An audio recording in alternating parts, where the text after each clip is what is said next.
a hard look at what's going right, of course, but we're also going to be examining some of the challenges, the obstacles that are slowing Europe down in getting innovations to scale, attracting investment, and hindering Europe on its path to the global market. Now, we've got a really packed afternoon ahead with inspiring keynotes, impactful panels, and interviews. And they're going to be showing how AI, cloud computing, big data, and 5G will enable Europe to work with speed and adaptability, right through from cities to rural areas. Now, I'm Isabel Kumar. I am your MC and moderator this afternoon. It's absolutely delightful to be with you. We all have some Q&A sessions throughout some of our panels and interviews, so do get involved. We really want you to kind of get stuck in and have your questions. But really, if there's one point I think we need to keep in mind is that the digital decade is on, firmly on, but the clock is ticking. So with that in mind, I think without further ado, I'd like to invite to the stage our first keynote speaker, and that is Jesus Contreras, and he is the Chief Operations and Financial Officer at EIT Digital. Now, EIT Digital is a leading European organization, and it's dedicated to fostering innovation and entrepreneurship in digital technologies, driving investment in digital infrastructure, and expanding its benefits to reach growing cohorts of people. So do join me in giving him a very warm welcome. Should I use a mic? Thank you very much. Thank you, Isabel, for the introduction. You almost said anything I want to say.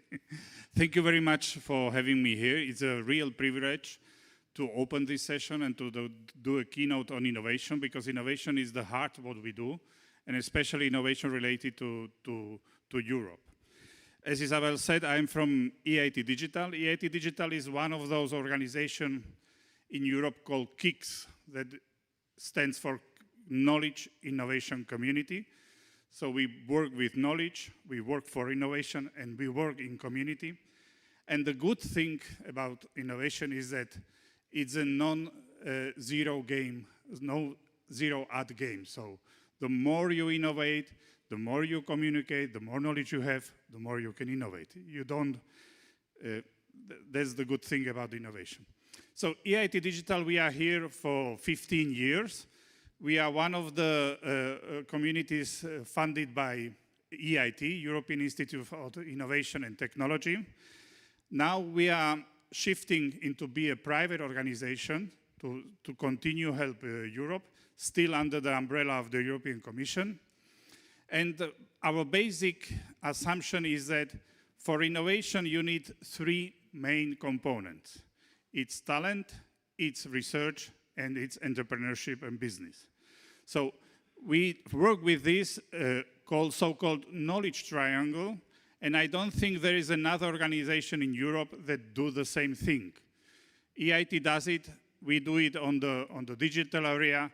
You can find similar organization in other domains, like manufacturing, energy, health, climate, and so on.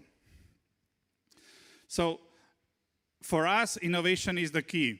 And I wouldn't say that Europe needs to unleash the innovation, because Europe is quite good in innovation, but you will agree then with me that there is a room for improvement. There is a room for improvement because Europe has some specific items that other regions in the world does not have. First of all is that Europe is quite heterogeneous. We have 20-something countries, we have 20-something legislations, we have 20-something regulations, and it might be perceived as a barrier for innovation. It could be, and that's why some organizations like ours work on that. So one of our pillars is that we support cross-border innovations. That means that if any technology, if any company arises in Slovakia, We can find an investor in France, or Sweden. We can find a customer in UK or Ireland. We can find some new technology in Greece that would complement this solution. And we have cases of success. We have a very nice company from Slovakia that do waste management, VW Sense. And it happens like a year ago. So with organizations like ours, with 25 offices in Europe, with 15 countries we operate, we can detect very quickly where innovation happens, and we can put boots on the ground so the innovation gets support. When we put boots on the ground, we open the local office, and you can see immediately the impact of that. If you have people working in the region, you can see immediately how innovation and investment comes to that region and how this region can cooperate with other regions. We talk about Europe of regions, and many regions can collaborate between them, helping. Some regions are good in talent, some region has a lot of venture capital and so on. On the other side, we also look into deep tech. That means that if a company from Italy can come up with a new technology like for underwater Wi-Fi, that's the case, we can help them to find partners where to deploy that technology. It's not easy for companies in Europe. If you set up a company in Portugal, you cannot go the very next day to Finland to sell your solution. Maybe that's the case in the US. You can set up a company in Silicon Valley and you can go to Illinois the very next day and still sell the solution. In Europe, it takes more time. And that's why we need organizations like EIT Digital, like other organizations, that would make it smoother and would help this organization to grow. Because size matters in this sense. Size matters. If you talk to venture capital, they want to invest in companies that have potential to grow. So as you see, we are an organization that helps innovation happens. And we do it by communication. We are called an ecosystem. Our organization is a partnership organization with 350 members. Huawei is one of them, with very good collaboration. And it's all about communication. It's all about detecting opportunities, detecting needs, detecting technologies, and connecting people. And in 15 years, we have had a lot of success stories, and we know how to do that. So we help Europe to make innovation more efficient. That's what we need in the end. And making innovation more efficient, it's all about communication, all about dialogue. We need to connect people from Romania with people from Ireland in 1 week, on one day, even better. And that's how innovation happens. Our tool is open innovation, and open innovation is all about dialogue and communication. So thank you very much. I hope you have had a very nice evening here about open innovation, and I'm eager to learn about what's happening here. Thank you very much indeed.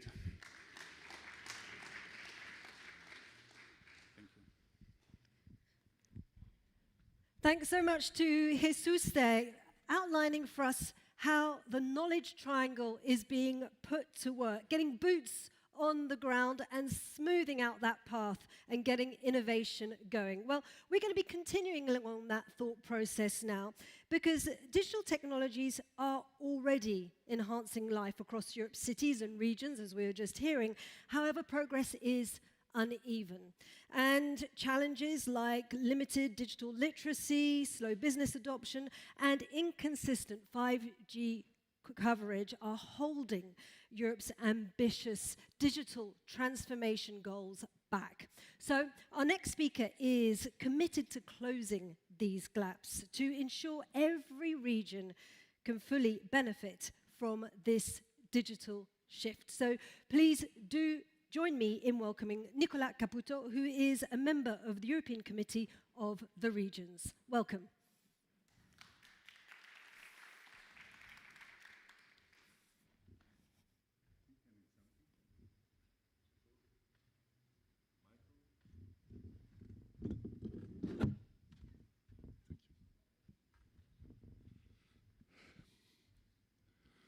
Good afternoon, everyone.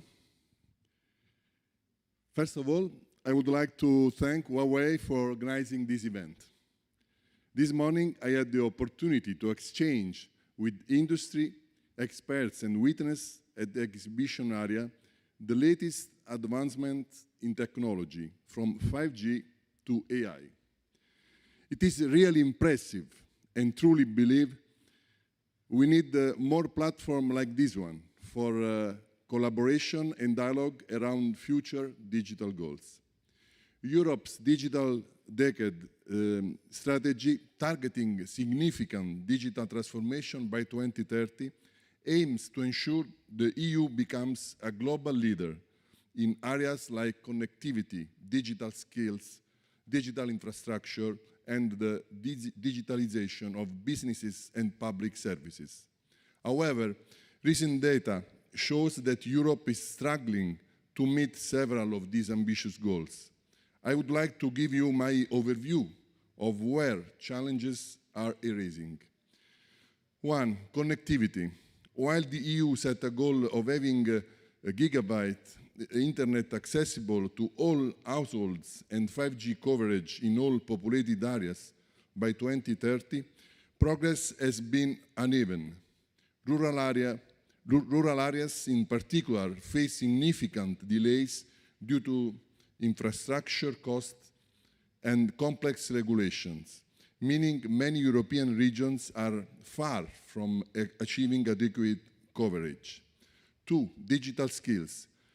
The aim was for 80% of the adult population to have at least basic digital skills by 2030, with 20 million employed in ICT roles.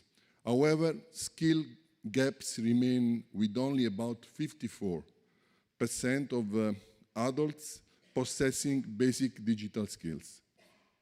Digital transformation of businesses. Europe set goals of 3 out of 4 companies to adopt cloud, AI, and big data by 2030, but adoption rates are much lower than expected. Many SMEs, which are the backbone of Europe's economy, find it challenging to access the necessary resources and support to undergo digital transformation, putting them behind larger firms. So far, only 30% of micro enterprises in the EU prioritized digitalization, compared with 62% of large firms. Regarding AI, it is even worse, as the uptake of AI falls short of the target of reaching 75% of businesses by 2030. At current rates, just 17% of European companies will be using it by the end of the decade. Public services. The digital decade targets foresee digitalizing essential public services to improve accessibility and efficiency. However, the implementation has been inconsistent across European member states. Some governments struggle with the budget constraints and cybersecurity concerns, which have slowed progress. In order to close all these gaps, the EU might need to intensify support measures, such as increased funding, more streamlined regulations, and focused initiatives to address rural connectivity, workplace digital skills, and the digital transformation of SMEs. The success of the digital decade relies on relevant political reforms, improvement in business environments, new financial incentives, and increased investments in digital technologies and infrastructures.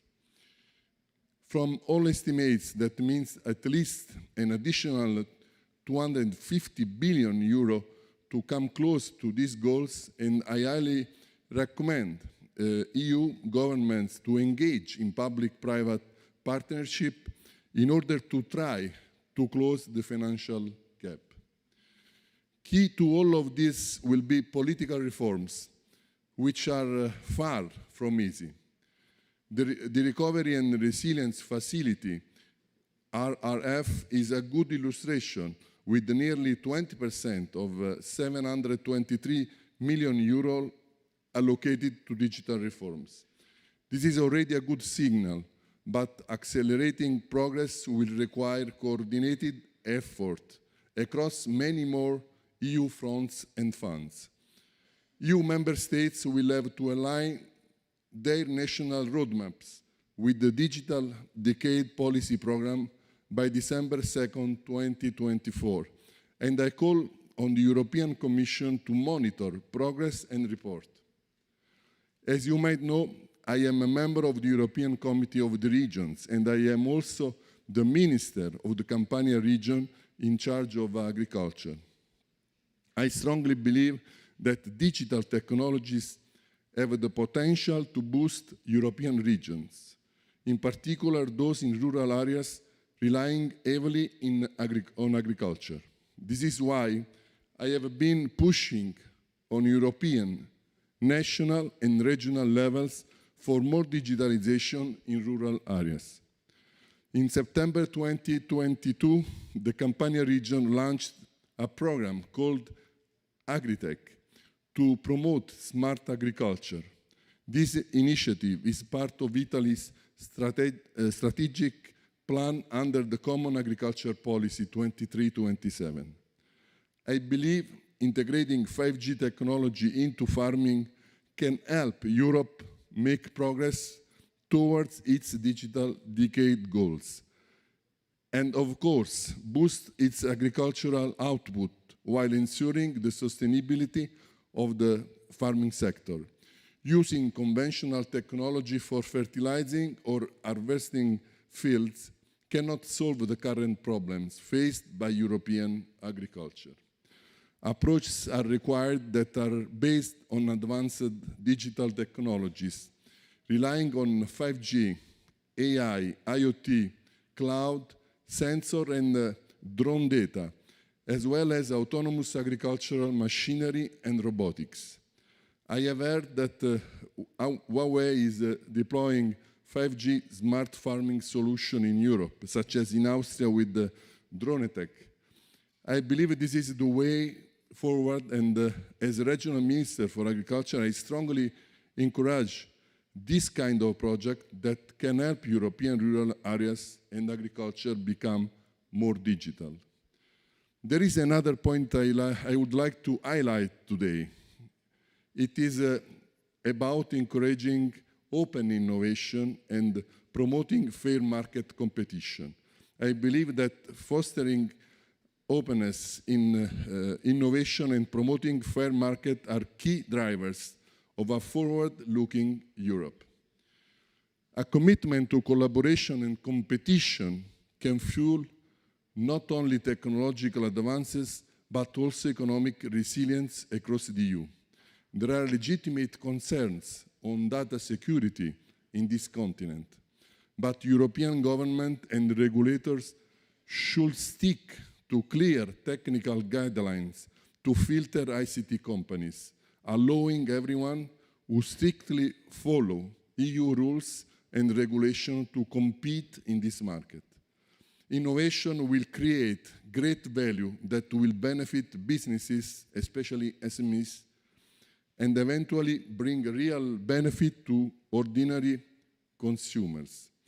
I believe an open, competitive, and cooperative innovation ecosystem will create new business opportunities, foster resilience, and position Europe as a global leader in technology and digital transformation. Innovation is the art of surpassing conventional thinking to create solutions that people do not yet imagine they desire. As Henry Ford once said, if I had asked people what they wanted, they would have said faster horses. With the courage to look beyond, we can turn this vision into reality for a more digital, resilient, and inclusive world. Thank you.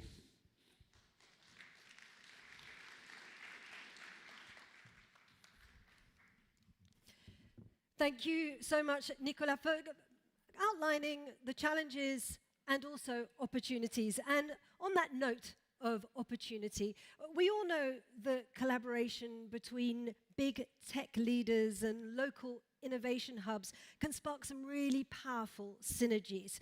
This dynamic empowers startups with crucial resources and mentorship, while keeping tech giants really closely intertwined with what's happening in terms of innovation and connected to fresh and emerging ideas.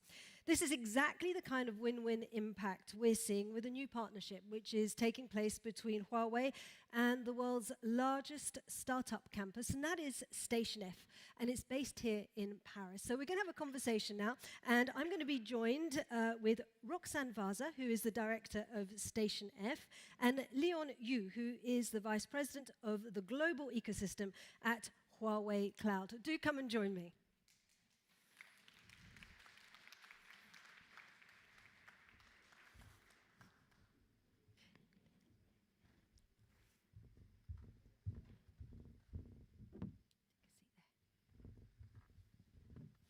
So it's so fantastic to have you with us. The seats are a bit harder than I was expecting.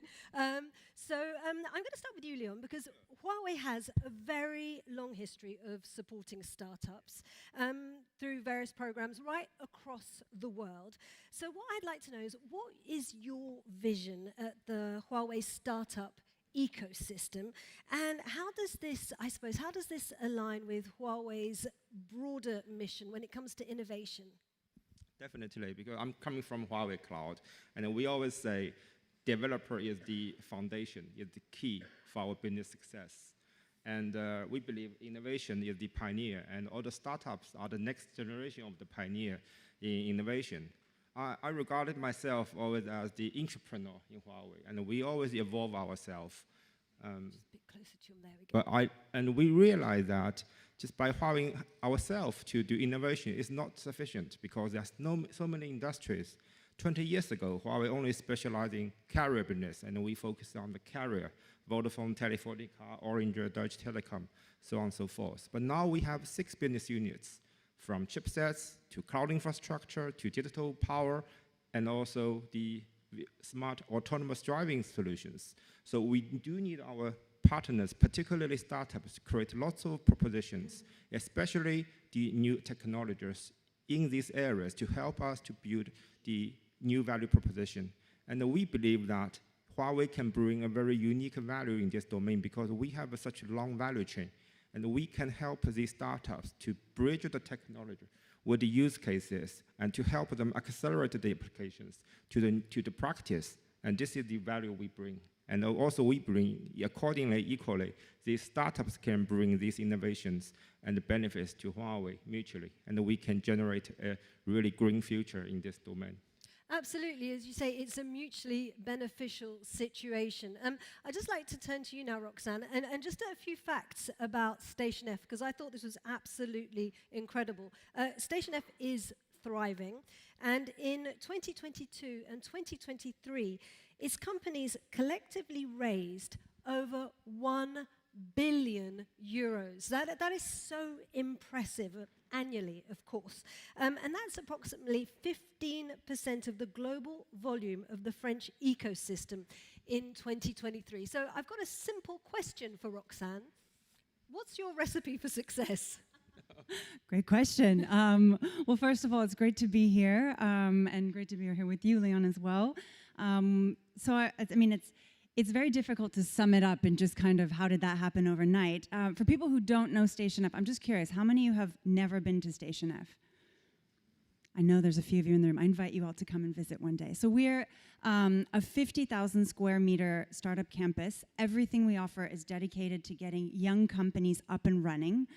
We always have 1,000 early stage companies on campus, divided into 30 different programs, and most recently we added Huawei to our incredible partner list. And so, Isabel, your question is hard, because we have all the basic infrastructure that you would find anywhere else at any other startup location. But I think what really contributes to making our startups so successful is the high concentration of incredible partners like Huawei, and we have a ton of other partners that are really leaders in their domains, whether they be tech companies or from other industries. So we have, Meta, Microsoft, the usual kind of suspects, and then we also have companies like LVMH, L'Oreal, Thales, Total Energy. So we're really trying to cover a broad spectrum of fields. It's very generalist. So high concentration of excellent partners and high concentration of excellent companies. So we are picking literally everybody that comes in the building and making sure that we keep that bar high. So roughly 6 to 9% of applicants make it to Station F. Wow. Okay, so I'm very interested about this relationship that you're talking about between the startups and the companies. Can you talk us through that? How does that work? Well, I would say it's actually gone through a lot of evolution. I think maybe like 10 years ago when we would talk to startups about working with larger companies, they would get really tense and scared, and they all had heard some story about how it didn't work and it went really slow. Obviously, because larger corporations just have different cycles than young companies that are strapped for time and money. And I think today we're seeing some incredible collaborations. And young companies actually thrive because of what bigger companies are providing them. They're providing them, for example, with incredible cloud infrastructure. That actually is a huge savings to help them up and help them getting going, especially in today's AI-driven world. I think it's becoming even more critical. But we have programs, for example, that also have proof of concepts provided to literally every startup that they work with, so it actually is a commercial deal.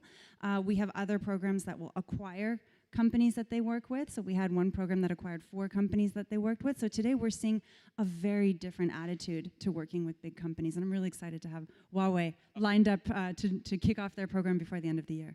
Fantastic. And what a fantastic segue. Thank you, Roxanne. Because what I wanted to ask you, Leon, because in October, Huawei launched a new sustainability-focused program at Station F. So, we've been hearing from Roxanne about, how great Station F is and what it's doing, but what made you choose Station F? Sure. Initially, I think early this year, I've been to Station F. I'm really impressed by the vibrant and dynamic environment. But initially, I heard of Station F because of Hugging Face in the AI domain. Now last year, they have Mistral AI. That's like a super impressive cases. And I think, firstly, Station F really playing a very dominant role in startup environment, and particularly in France and Europe. Huawei started startup program mainly from Asia Pacific. We invested almost $30 million in the last 5 years. We incubated about 5,000 startups, but we never considered about entering into the West European market. But by combining our resources, also Station F's reach and network, I think we can really work together to stimulate such kind of startup environment. And secondly, I'm not sure, we have a really impressive R&D center called the Lagrange R&D Center. We specialize in mathematics and AI foundations in our research center with 30 scientists. And this is really the key for us to build our AI advantages. And I think when we launched the sustainability program, we want to create a slogan called AI for sustainability and also sustainability for AI. This is our goal by combining our resources from Huawei Cloud as our France research center and working with Station F to achieve that. And then lastly, I think the government is really keen to promote sustainability, low carbon data center, green environment and transformation, not only for the current environment, but for future manufacturing, agriculture, and so on and so forth. I think these are the reasons we are really strategically investing in France with Station F for such a startup program. Thank you so much, Leon. Now, we will have time, I hope, for a few questions from you in just a few moments, but I just wanted to let you know, so if you've got questions, you can start formulating them. But Roxanne, in recent years, there has been a growing number of innovative startups creating a positive economic, environmental, and social impact at Station F, as we've just been hearing. And Station F has been crucial, but really crucial, in accelerating this shift in France and making Huawei probably want to kind of move into France with kind of, greater impact. So what are your insights on building these successful ecosystems that, ultimately are championing sustainability? Yeah, well, I think that's, Station F, obviously, we try to play a role in this field. We do believe that because we're there really at the beginning of a company's journey, we're also there to kind of guide the ecosystem. And we want to make sure that tomorrow's companies reflect the world that we want to live in. So we've done a lot to kind of make sure that founders are actually incorporating this from the inception of their companies.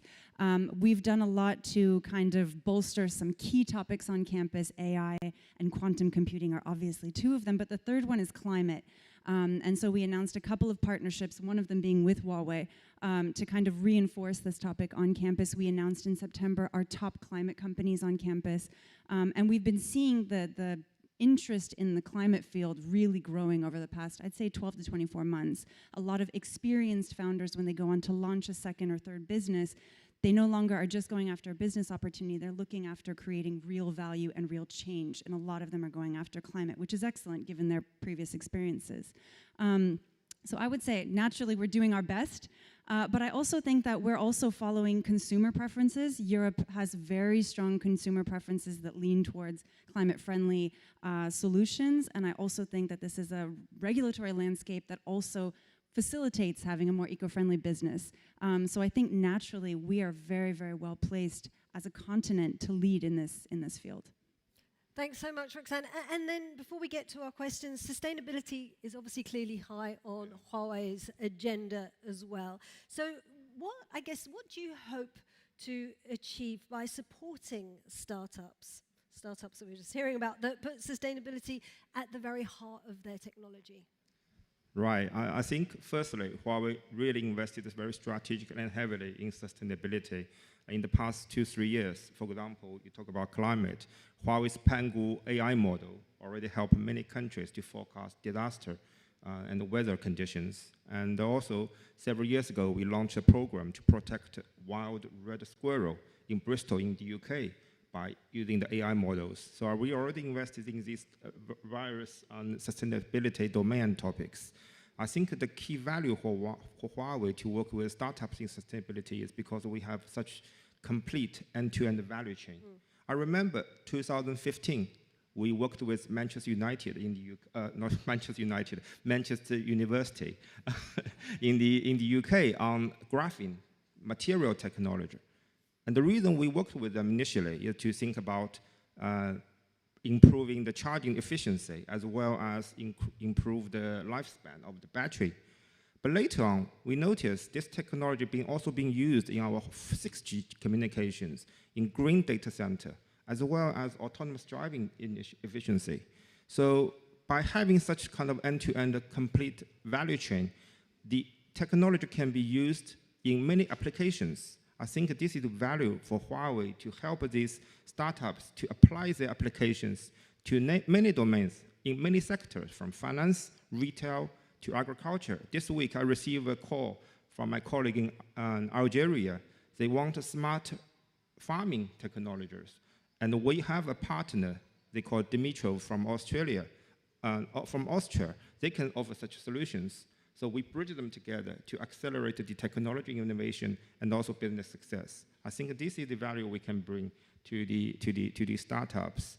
And also, currently, Huawei Cloud focuses on industry-specific technology innovations. If you go to the stand outside, you can see there's many technologies that are used in industry-specific use cases. You can see the smart retailing, but that technology can also be used for inventory management in hospital, in warehouse. So we help our technology startups and partners to build such kind of use case serving for our clients. And this is really the benefits Huawei play in this domain. Well, thank you very much. Now, if you do have a question, do raise your hand. If not, I've probably got one more up my sleeve. And it's so wonderful to see so many of you here. I see we're getting to standing room only. Any questions? Okay. I have a question then, and it's for you, Roxanne. I always have lots of questions. So, yeah, Roxanne, what I was wondering is, you're opening up more and more to international partners, both from the corporate and startup world. So, explain to us, why is that important? So actually, we've designed designed Station F 7 years ago, And at the time, we generally didn't know, are there even 1,000 companies in France? It was a really big bet, and we realized that we're never going to fill a space like that with 1,000 leaders if they're all just coming from the same background, the same field, the same profiles. So we really made an effort to strive for diversity on multiple levels, and one of them was also attracting international leaders, whether they be from corporates, whether they be from startups. We just knew that it had to be international. So from day one, Station F has actually been 1/3 international, but we discovered this year we have 65 nationalities on campus. Wow. Americans always get surprised when they learn that they are the biggest represented nation after France on campus. And we have a lot of unusual countries that are also in the top 5. I think we have Morocco, which is maybe not so unusual when you know the relationship between France and Morocco. South Korea. Hopefully we'll see more China. We had a little drop with COVID, but I think it's been coming back. So we've been seeing a lot of international interest, but working with international leaders as well really facilitates the development of these international companies that we want to build. And today, you just don't become a leading company by staying local. So we want our companies to be thinking international from day one. A lot of them have a strong interest in the Asian market as well. And this year we saw a lot of new Asian actors also coming to Station F, and I think this is exemplified by the partnership that we recently announced with Huawei. Thank you, Roxanne. And so my final question, we're running out of time, unfortunately, but just give us a quick overview. So how can startups leverage Huawei cloud services to help them scale their businesses globally? And I guess what support is Huawei able to kind of bring to that journey? Definitely. I mean, we have a standard set of PPT talking about all the benefits, but I'm not going to go into the details. We have free credits, we have technical support, but I think the key differentiation Huawei bring to the table. I give you an example. This is the Huawei Europe night last night. We have the ex-CTO of Orange. The OVH CIO is also present. I think this coaching team in Europe really work for our startups, not from business point of view, but also from technology point of view. We also have a special force called a Developer Technical Service Engineer, DTSE team. They are local for local startups, hands-on. They are super dominant in technology, and Huawei is a top contributor for CNCF as well Kubernetes community. So they know lots of open source technologies that can actually, in the early stage, help startups to carry on without paying awful lot of money for software and the foundation of these technologies. Also, we have, as you mentioned, we have global reach. One of the companies in Singapore 2 years ago, remember, when we start $50K US pre-seed A raise funds, they offer the KYC solutions for banking, for tax bonus. This year, they already reach over 2 million revenue every year, serving for customers. And Huawei helped them a lot to connect with local core banking solutions, the government in Thailand, in Malaysia. And I think this is really the benefits Huawei can really work closely with Station F to create such opportunity.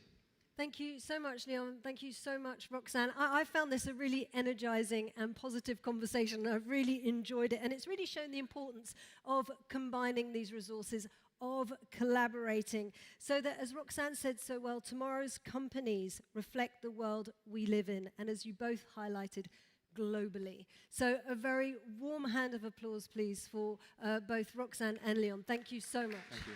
Thank you.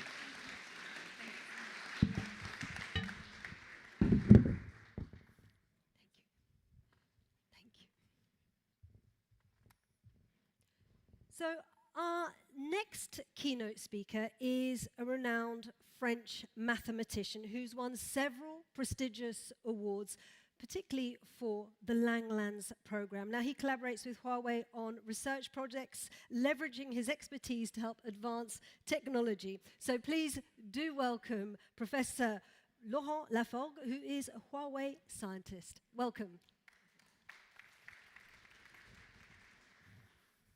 So thank you very much for this presentation, and thank you for the invitation. It is a little strange that I am here because I am a mathematician, and I have belonged to the academic world for almost my whole career. And I joined Huawei 3 years ago, And I can say that a few years before, I could never have imagined that one day I would quit the academic world for Huawei. So I keep on doing mathematics, and not only mathematics, but the same type of mathematics that I was doing before. So so-called Grothendieck topos theory, which is a very abstract, very general theory, even abstract or too abstract for most mathematicians. So by now, I belong to the Huawei Research Center in Paris. And most of the time, I work at the so-called Lagrange Center, which was mentioned just a few minutes ago, at the very center of Paris. So this is a place which has been created by Huawei 4 years ago for the development of research, fundamental research in mathematics and theoretical computer science, especially with an orientation to AI. Okay. So here there are many surprising facts which maybe need commentary. So the first surprising fact is that as a mathematician, I have quit the academic world and joined a technology company. So what does it mean? It means that for the type of mathematics I was interested in, I found more open-mindedness, more support from some people inside Huawei than in the academic world. So this is a lesson because we are all tempted to think that fundamental research belongs to the academic world, and companies are specialized in short-term innovation applications. So even if mathematics is involved, it has to be applied mathematics in a narrow sense. And in fact, here it is not true. It is not true also on the side of Huawei. So Huawei created this center devoted in particular to research in mathematics. And I can tell you that if you happen to visit the Huawei Research Center in Paris, not the Lagrange Center, but the Research Center, in fact, in Boulogne-Billancourt, you will have a surprise because, of course, in this office space, there are many meeting rooms, and all the meeting rooms are named after mathematicians, all of them. So this means that the company is very much aware of the importance of fundamental research, and in particular of mathematical research. And I think that, of course, the company is right to give such an importance. Even before, in my academic career, I had a colleague, a very famous Russian mathematician, Mikhail Gromov, who used to say that it is always good to invest in mathematics because mathematics costs almost nothing, and it can bring very big rewards. Okay, so how did it happen that I joined Huawei? So I think 7 years ago, I was invited by some Huawei engineers to a conference on the applications of mathematics they were organizing.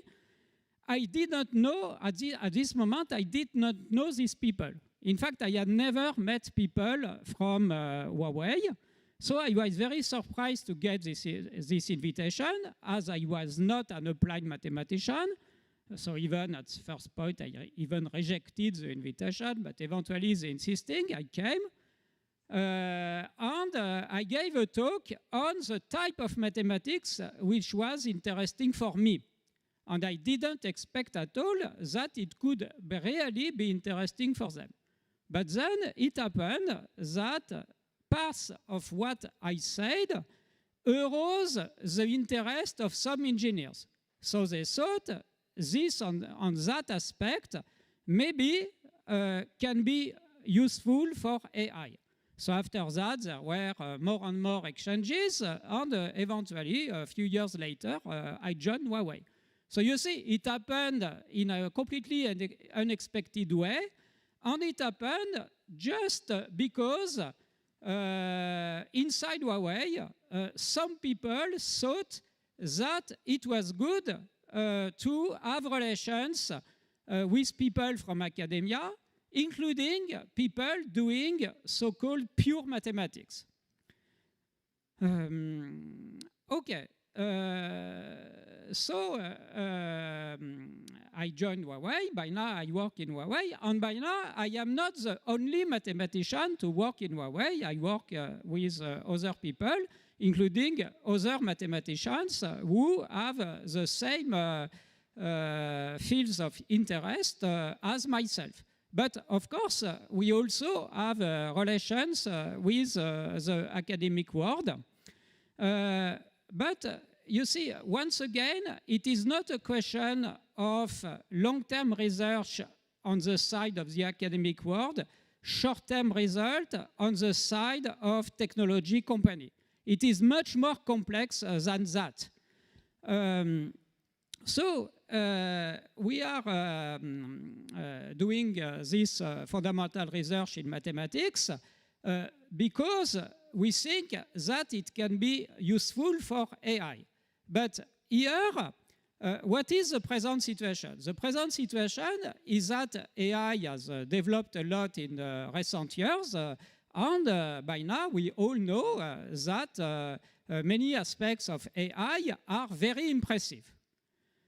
So it is very tempting in this situation to run after the existing systems, because the existing systems, once again, are successful, and they are impressively successful.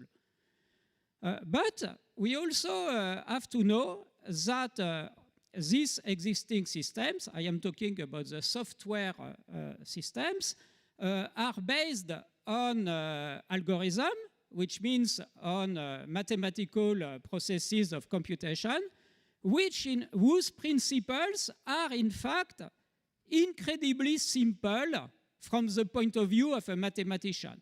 They are extremely elementary. So in fact, it is really amazing that such simple principles can be as successful. Okay, so this is the present situation. So it is very strange to have this elementary principle which proved to be so successful, whereas as mathematicians we know that there is a lot more in mathematics. And so here the present situation is to be tempted to run after the existing systems, which of course is something good to do. I think it is natural for many people to run after the existing systems and to try to get to make incremental improvements and maybe to become as good as the best systems which presently exist. But it is also very good that some other people try to build or to develop, to elaborate other types of AI based on completely different principles in mathematics. And of course, possibly more elaborate, based on more elaborate principles. So this is the situation we are in. And for this situation, we need theoretical development. And the theoretical development we need does not only come from the academic world. So this is why inside Huawei, there are people as me who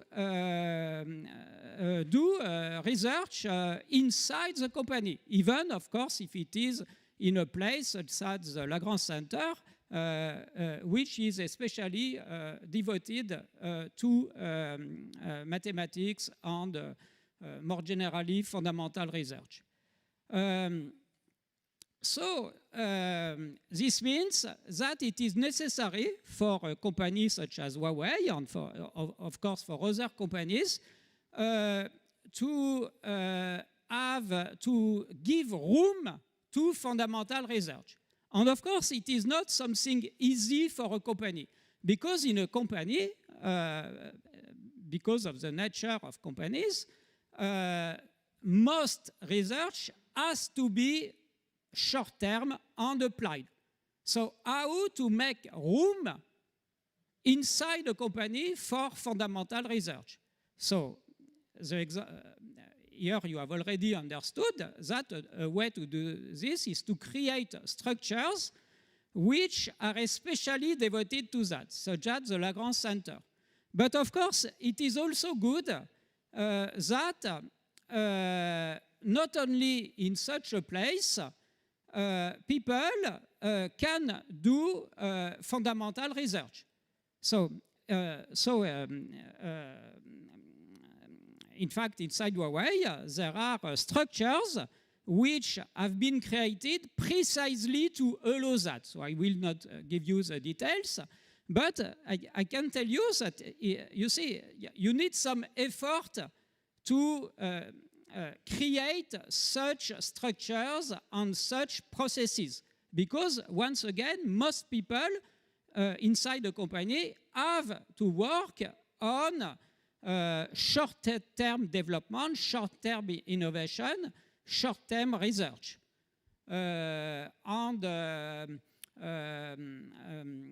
Okay, so this is, I think, an important question. In our time, a key question, of course, for Huawei, but also in other companies, how to allow some people inside the company to work on fundamental theories, to develop fundamental research in long-term perspective. When I say long-term, it may be a few years, it may be 5 years, it may be 10 years.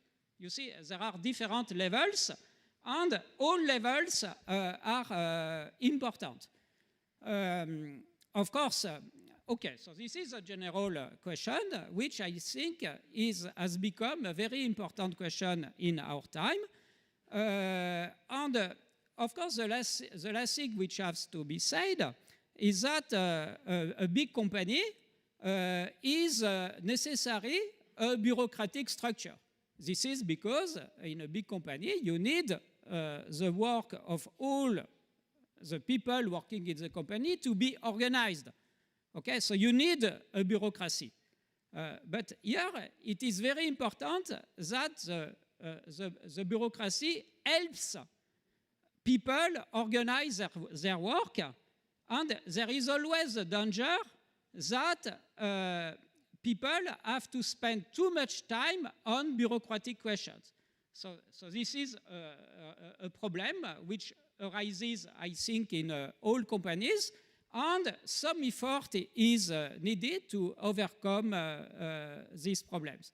So, okay, so as a conclusion, I think that in our time, fundamental research is extremely important, especially in mathematics. In fact, people are not necessarily aware of the power of mathematics. Sometimes people have the idea that in order for something to be serious, it has to be very expensive. But no, not necessarily.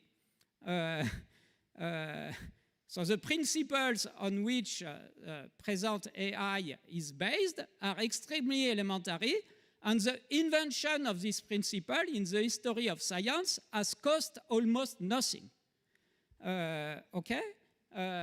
So to be aware of this importance and of the power, especially of something theoretical as mathematics, and to create the structures inside the company which can be the most favorable for the development of fundamental research. Okay, thank you.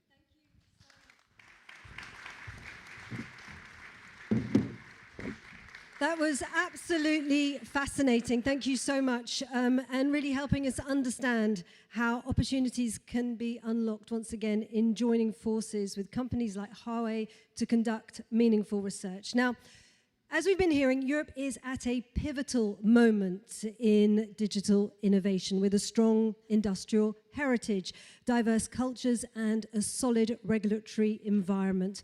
And the continent has made notable strides, as we've been hearing. Yet, despite leading in areas such as privacy and sustainability, Europe does lag behind global rivals in scaling and commercializing cutting-edge technologies. So as the world pivots to AI, cloud computing, and 5G, Europe's challenges in speed, adaptability, and infrastructure have never been more urgent. So to dig into this, we have our Euronews debate, and it's my pleasure to invite to the stage Naomi Lloyd, who is a TV news presenter, journalist, and an expert moderator. Lovely to see you, Naomi. And you too. Nice to share a stage with you. And amazing to have a real mathematician on the stage. I enjoyed that very much. So as Isabel said, we're about to start our Euronews debate, which is about how we drive this digital transformation in Europe to really benefit and empower our emerging innovators. It is going to be broadcast live on the Euronews YouTube channel. We have cameras around, so I hope you're all feeling and looking your best. You're looking beautiful. And that's going to be starting in just a moment. So I'd like to invite all of our wonderful speakers onto the stage. I'll introduce them properly in just a moment. If they'd like to come and take their seats. I'd like to invite all of you to just come on, and I'll give you a proper introduction once our YouTube is running live. If you just have a seat there, that's wonderful. And then we'll be all in place, ready for this exciting Euronews debate, which is going live. Lovely, you're in place. I'll get myself in place. And then I think we'll have a little music, and then we'll begin.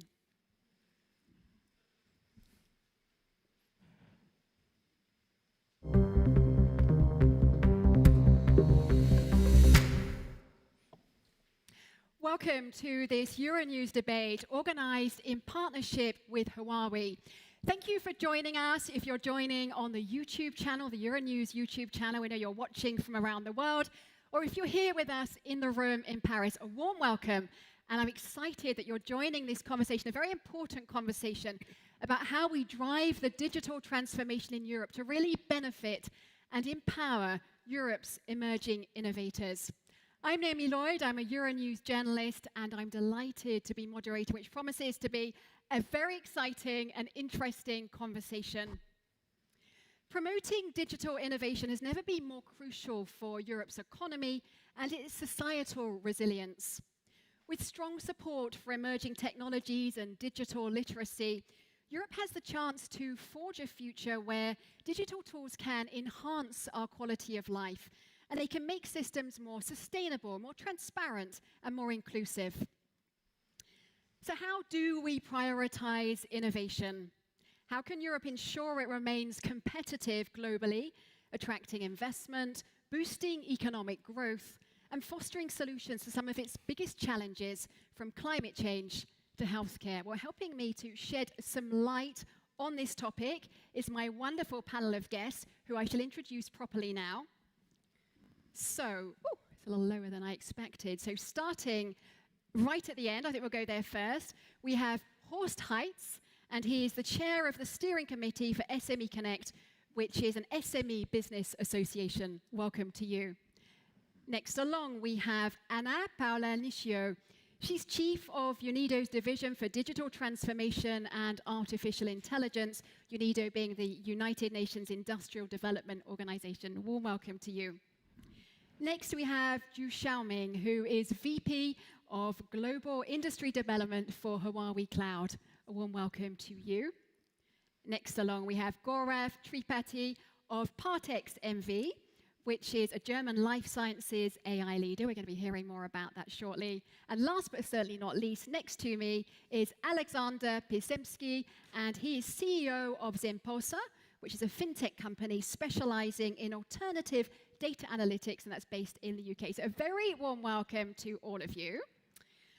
So I'd like to get started by asking each of your views on where we're at with digital innovation in Europe, and what are the biggest challenges that you see either face you as a company, for you two, or that you see companies in Europe are facing. So I'm going to throw that to you first, Alexander, as you're next to me. Thank you, Monica. So we in Zemposa, we leverage AI and data to help institutional investors globally to make smart investment decisions, and working with hedge funds, asset managers in Europe, US, Middle East, Asia. I would like to say that if speaking in like what are the main challenges here in Europe, it's definitely the overregulation. So unfortunately, during past like maybe 5 or 10 years, compliance became a business-defining function, which creates not only administrative but sometimes even psychological barriers for innovation to be adopted. And having, for instance, like regulations like GDPR, which definitely play significant role in protecting the privacy, but the attitude which is used to like apply it makes like innovations very difficult in such type of in every company. And we see like many situations when like there is a delays in implementation of new tech, in testing the ideas, etc. So I think that for Europe, it's very important to find a way how to balance like regulations and business needs, and innovations are about thinking outside of the box. And it's very difficult when you're always put inside of the box to do something new, to create something that no one did before. Thank you very much. Yeah, lots there. Overregulation, feeling put inside a box. Okay, so Gaurav, the same question to you, please. Thanks, Naomi. Thanks for having me here in Paris. So at Partex, we are looking to solve the inefficiencies in the entire drug development process. The aim is to bring out the drugs faster and cheaper in the market. And from that perspective, I'll first talk about the general challenges. What we have seen, one, access to high quality data,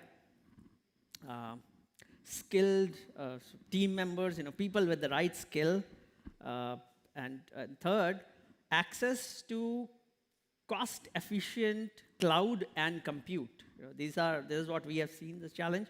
Specifically around in healthcare, we see that in the healthcare and overall life sciences, it's facing an acute challenge where, on one hand, we have millions of patients waiting for drugs, for therapies, and at the other end, pharma companies are struggling to contain the cost to bring out the drugs faster. And all of this we see primarily it's a data challenge. Pharma needs data, patients have data, but there is nothing to connect them. Yeah. Thank you, very interesting. Okay, so similar question to you, Xiaoming, your overview of where we're at. Okay, thank you, Naomi. And good afternoon, dear friends. So from my opinion, the challenge is the progress of digital transformation in Europe is slower than planned, and there is insufficient digital talents in Europe. So let me start with some figures in Europe from the State of Digital Decade 2024 report. So in 2030, EU targets 90% of SME realize digitalization.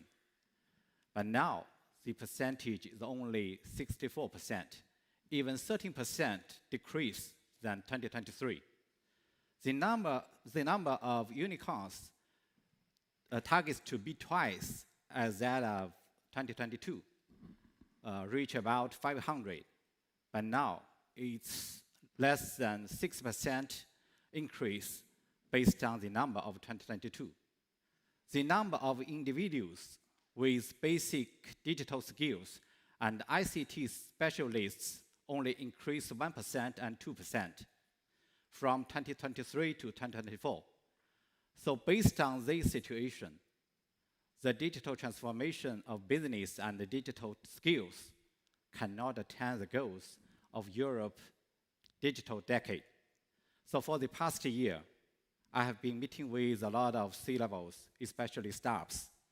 So they tell me their headache, insufficiency in technical employees. They expected, and also high cost on infrastructure and business expansion. So they expected their technical team can focus on their own technology innovation. And they can leverage from their cloud and AI tool to improve their development efficiency. So they hope they can spend more money on R&D, not on infrastructure.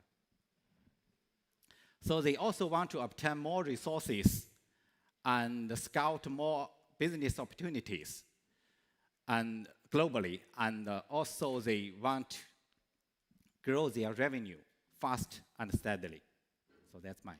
Thank you very much for sharing that and some of the conversations that you're having. I'm sure many people watching are probably nodding there and can relate to some of this. So thank you for sharing that. Anna, same question to you, please. Well, thank you very much, Naomi. Good afternoon, everybody. So I'll offer a different perspective. At UNIDO, we consider digital a critical enabler for our mandate, which is inclusive and sustainable industrial development. Right, so I'm going to cover a little bit of the global and go for the national and a few remarks about examples in Europe. So at the global level, yes, the digital divide is increasing. If left unattended, will become worse and worse. All the trends are pointing to the direction, patents, research. There is a long list of countries being completely left behind, and that includes some of the Eastern European countries. And yes, I agree that Europe is not growing as fast as other developed regions. So there is this understanding, and of course, so we're trying to get, the UN is trying to get refreshed political will. The Global Digital Compact that UNIDO helped ghostwrite has been approved in September in the General Assembly, and now certain agencies will implement. UNIDO will lead the objectives of digital inclusion, for example. So now going back, and then of course UNIDO works a lot in helping governments craft their policies and craft their strategies in industrial policy, but also which includes digital. So we have many examples like Jordan and Armenia, the work that we've been doing. So now let's get to Europe. So UNIDO has some work in Europe. But granted, our focus, because we are working about the divide, it's about inclusion, it's about sustainable, our focus is very much into developing countries. So our footprint in Europe is mostly Eastern Europe, and especially countries aspire to get to the EU, like Western Balkans and other countries of Eastern Europe. So we have done a lot of work at meso level, like strengthening institutions, creating innovation ecosystems to help innovative companies to get on their feet, access finance, which is one of the biggest problems, lack of access to finance. And of course, access to skills as well. We do a lot of work in capacity building, and also from government to SMEs, from that struggling SME in Africa to high-level officials. And so on and so forth. And of course, we do a lot of work in technology transfer as well, so that we can help countries leapfrog. So yes, so I think that ends my. Thank you. It's great to get that global perspective and hear where Europe's at with the rest of the world. So thank you. We're going to be hearing more as well. Horst, your perspective, you work with a lot of SMEs in Europe. Yes, I think first, thank you so much to be here again, and this is a pleasure to share these topics with you. I think this has me speeded up. It is since COVID, it's really a change in the community to talk about this. Perhaps it is not everything good, it is still too slow, but it is a huge change in mindset.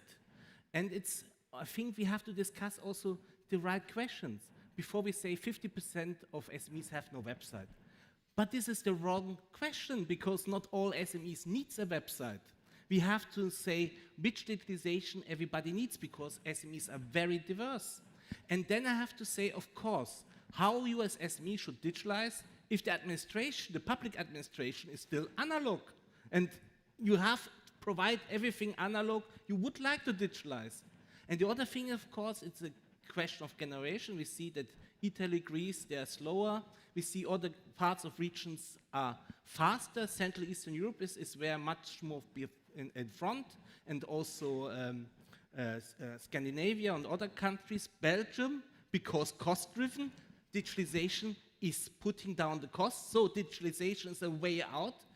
And also the demand of consumers and partners. So if I have to say, if I'm a 60 years old shop owner and my customers don't want to pay digital, why I should change the business model? So we have to change a little bit the questions and make it not so general. And I think then we have a good way out.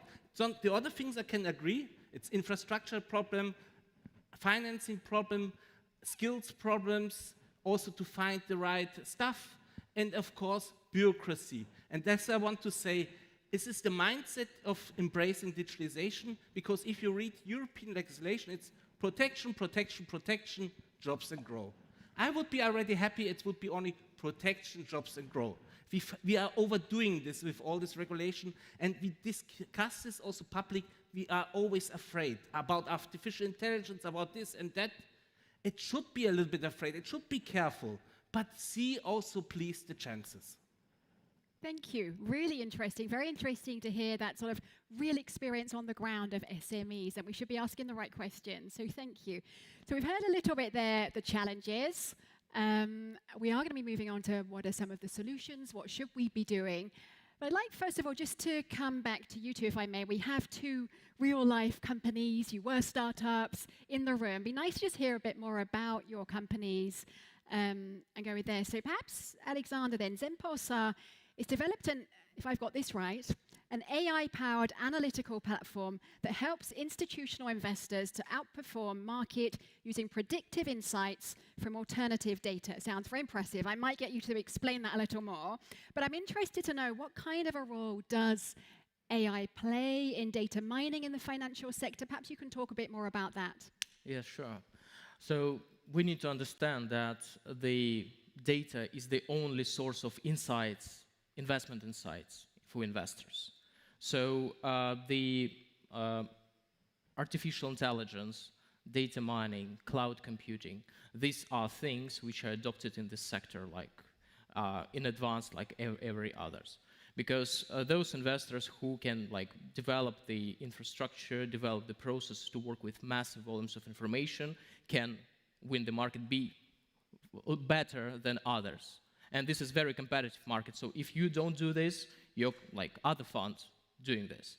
So that's why here the investments are significant, and companies like ours, so we particularly, we help funds to literally leverage billions of data points which we collect daily from different sources. So really combine analytics on diversified data sets, spot trends which like human being will never be able to spot just because of the, like this is beyond the capabilities of any human being to like test these strategies, like looking in the past like 5, 10 years, 20 years, understand how the particular event, corporate event, regulatory event, or for instance, geopolitical development impacted markets like 20 years ago or 5 years ago, what was the situation. So models, current models are able to do this analysis and empower investor with very sophisticated and mathematic-based analysis. So to help like analyst or portfolio manager to develop the idea which will highly bring to like some positive output. And if we speak about like how the AI will like be involved in financial sector, so I would tell that those like AI is not a silver bullet. He will not like give you ability to win the market all the time. But if there will be no adoption of modern technologies like based on the data analysis, so the fund will definitely lose the market. So that's it. Very interesting. I was going to ask you, but I think you answered there. It's not a silver bullet. I was going to say, can people really rely on AI to, I don't know, make a fortune from the equities market? Yeah, so equity markets, like it's one of the most competitive ones. And definitely like big funds like BlackRock, Fidelity, they have like great number of smart people with very powerful computers, a lot of data to create their strategies. So that's why, and even they lose, like they make bad investment decisions. So that's why it definitely helps, but it will not make you, it's not a green button like making money. Okay, good to know, thank you. So Gaurav, a similar question to you really, but your company, Partex MV, is pioneering as the first digital platform that aims to become the largest AI-powered drug assets manager. It's a big aim. Tell us a little bit about that and also what kind of role AI plays in this sector. Yeah, thanks. So here, when we looked at the problem that is there in life sciences, so there are two approaches. So one that you could aspire for coming up with a novel drug or a novel therapy for a disease. Let's say for a particular type of cancer, that there is no drug right now which cures us. So you try finding novel cures. That is one approach. But when we looked at the industry and the dynamics and where the money is going, right? More than $90 billion R&D from just the top pharma companies is going into just handful of drugs, just about 200 plus drugs. So much of money is going into it. And that is where we realize that the bigger problem, or the problem which, if we solve, the bigger impact will be via bringing efficiency into this whole process. Right? And that is where we looked at any point of a time, there are 18,000 plus drugs which are in the pipeline of our pharma companies. From that, last year, FDA, US FDA approved just 36. So it's not even half a percentage of efficiency. So there is so much money that's probably going nowhere. And that is where we brought AI, saying if we can break down the drug development process into smaller problems. See, nobody can solve a big problem, but if we break it down into small pieces, we can solve each of these small pieces really well. To give an example, there is one problem which is you screening of molecules. So typically, this is being done in batches of a few hundred or a few thousand molecules, and every time, and even that used to take days, months, yeah. And nobody aspired for solving it at scale. But what we did recently was 5.8 million molecules. We were able to screen in just 8 hours. Right? So it's something which was deemed impossible earlier, and now it's possible because of AI. And just to pick up on the fun problem, so we have a model which is on clinical trial prediction, and on that there is a fund which picked up that model and started trading in listed pharma stocks, and we have already beaten the benchmark for past 2 years. So. Wow, fascinating. Thank you very much. Xiaoming, let's come to you next. Slightly different question. Huawei Cloud has some special programs, doesn't it, which is designed to assist startups to quickly grow in their niche markets. Could you tell us a bit more about these, how they work, and what they bring to these startups in different sectors? Okay. So Huawei Cloud Start Program offers values from 3 aspects. So the firstly, innovative cloud platform. Startups can obtain the cutting-edge technologies on Huawei Cloud AI, big data, cloud database, cloud native video and audio, etc. So these capabilities enable the startups to develop and deploy their application faster and easier, and enhance the competitiveness of their solution at the same time. And also, when the startup join our startup program to support they use the cloud in a cost-effective way. So we offer the advice how to optimize infrastructure to better suit their business plan. And we also help the startups to evaluate their technological advantage and cloud spending. We will provide corresponding cloud credits. It will help the startups to lower their cost of IT resources, operation and maintenance. Secondly, technical support. So in addition to APIs, tools and documents, Huawei Cloud has a dedicated engineering team to provide cloud training and consultation. So we help the staffs do cloud native corresponding, and also the DevOps optimization and the AI efficiency optimization. This will help the startups to improve their business operation and maintenance efficiency so that they can focus on their own product, solution, and business. Thirdly, go-to-marketing platform and business resources. So every year, Huawei Cloud has hundreds of marketing events all over the world. And tens of thousands of C-levels and industry leaders will attend these events. We will invite high-potential staffs to attend these events so that they have opportunities to showcase their product and solution to our global customers and partners. Moreover, the staffs also can promote their applications via Huawei Cloud Marketplace, Gallery. And also, if they want to expand their business overseas, we will help them go China and go global. Yeah. Thank you. And I believe that Alexander and Gaurav, your companies were, when they were startups, they were both part of these programs. Perhaps you can talk a little bit about that, Gaurav, and what benefit it brought to you. Well, obviously, you've expanded.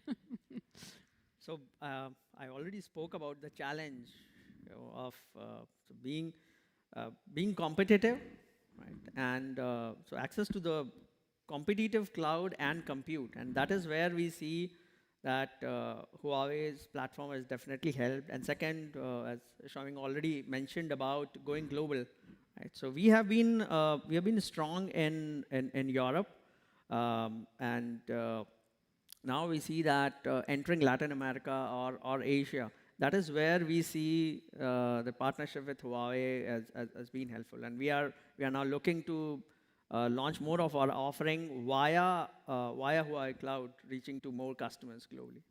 Great, thank you, Alexander.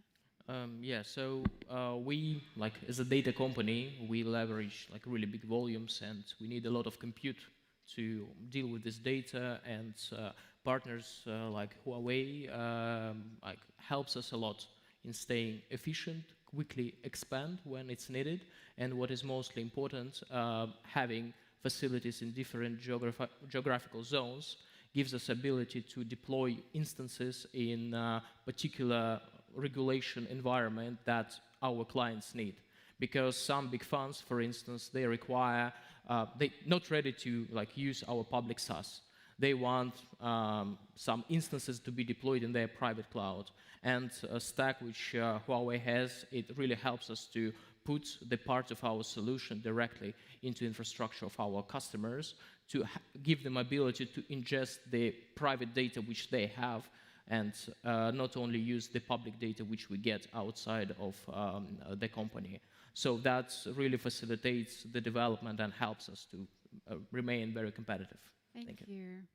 Horst, I'm going to jump across to you, Anna. I'll come back to you after that. But I'm interested to get the European perspective. Obviously, you work with lots of SMEs. You were very clear earlier, and it was a very good point that we're not asking the right questions, and to say that 50% don't have websites, perhaps they don't need a website, and so on. Given that, when we are asking the right questions, can you share any stories about how you've helped or how you see SMEs using digital tools to accelerate quickly? This is a very good question. I have to say the majority, 98% of SMEs are users of digitalization. Okay. So then we have 2%, there is 1.8% are mixed, and we have 0.2% are developers, innovators. And of course, it is so diverse from the sectors we have here, the hairdresser, the butcher, to the high-tech champion, hidden leader in the world. So bring them all under one roof. And this means we have really to see customized where are the needs, where are the problems, and where are the chances. We have not always to speak about problems, also about chances. Because we thinking that some, like the website, not everybody needs a website. But I'm very convinced everybody needs artificial intelligence in the future, in every way. So we have to see how we bring them in dialogue, and also to see what for experience they can have exchange, where are the barriers and where are the problems. Often, I have to say, it is the time to implement this. It is missing the time. They are in the daily business. We saw this in COVID, how many less financial reserves they have, 4 or 5 months. Then, how you can invest in technology in the same time if you're binded in daily business. And on the top, we put in bureaucracy, and they're afraid to make mistakes. Data protection. I have to say, we have a case. There is a letter out with an invoice, and this will change. In the future, this is not possible anymore. And this email was catched. They went to the police and says, yeah, we have this problem. The first thing what they said, inform your clients, otherwise you can be punished. So this is always the uncertainty they have. We have to encourage them. And I have to say, of course, this is not easy said, but what is the big difference to other countries? Perhaps we are more critical. This can be good and negative. This is clear. But we have not these leaders, these tech leaders here in Europe. The last really big tech company was coming 1972 from SAP. And I have to say, if you speak about SMEs, we have always to speak about ecosystems. And there are leaders, and there are the big companies, the leaders, who pull us, who give us also the programs, who teach, train, where are the cooperation partners. It's the totally wrong discussion to say they are the SMEs and this is this, we are all sitting in silos. No, this is not the case. If we don't overcome this, then Europe will fall behind, because we don't have not only the wrong questions in Europe, we have also the wrong discussions. Thank you. Anna, I'm coming to you for a global perspective. UNIDO's been a champion in pioneering digital inclusion and technology innovation. You've worked in Europe and globally. What kind of suggestions do you have for us, for our viewers, people here? What can you share with us in terms of how we empower innovation across all industries? An easy question, given the challenges that we've talked about. Well, thank you very much for the question. That's excellent. I think inclusion is not a buzzword. It's also a power that we can have, because innovation is also about different perspectives put together. Is sometimes not even about inventing. It's about looking at something that already exists, that gives great results in a completely different context. So I am all for making sure that that you have diversity at all levels, because diversity fuels innovation. That's one. Number two, about, of course, skills. I think that there is a role for the governments to play, and there is a role for the private sector to play, to bring skills to the people who need to use the tools, people that want to develop the tools. And of course, there needs to be innovation ecosystems through which SMEs are the motor of innovation, are the biggest motor of innovation. a startup is always an SME. Nobody's born big. Nobody's born big. And they need access to finance, they need access to partnerships, they need access to skills. With the right ecosystem, you can unlock these potentials. So those are universal lessons that apply very well for Europe as well. And just a last one about regulation, because of course there's a lot of private sector here that loves to hate regulation. So I think there needs to be a balance here. And what I like to say about regulation is the same way that I talk about cybersecurity, as low as possible, but as high as necessary. And a lot of these regulations that are terrifying us, private sector, they are rooted on fundamental rights. So remember that you're also human, and remember that, for example, GDPR is rooted on one element, that personal data does not belong to tech, does not belong to the government. It belongs to the people, and you're also people. So once you have that essence in mind, the regulation starts making more sense. Oh, yes, it's heavy. Yeah, it's terrible. It's very heavy.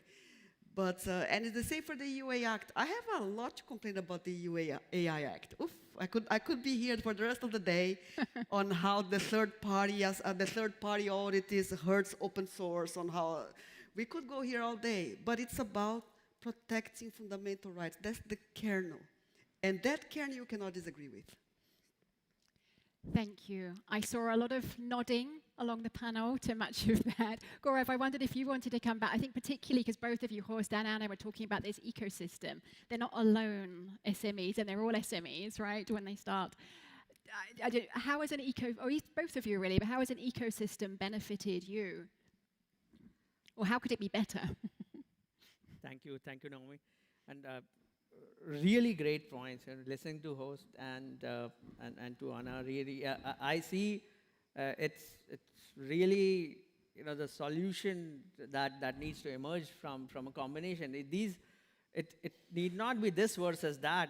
It could not be regulations versus innovation. These needs to go together, and that is where we see what helped us definitely the open innovation model, and of course in open source, almost all of our tech was built on open source and still is. And going further, if we see this ecosystem, how I wish, or what I wish for is really, if we have an ecosystem, an open data ecosystem, where the control of the data is very much with those who own the data. Whether it's an individual or an organization, the control should be with you. But at the same time, so you have this right, but I believe you have a duty as well, that you should be ready to license this data out for innovation. Because if we look at healthcare, if this patient data reaches pharma, it can accelerate drug discovery like anything. We could have thousands of drugs coming into the market instead of those few, less than 100 today.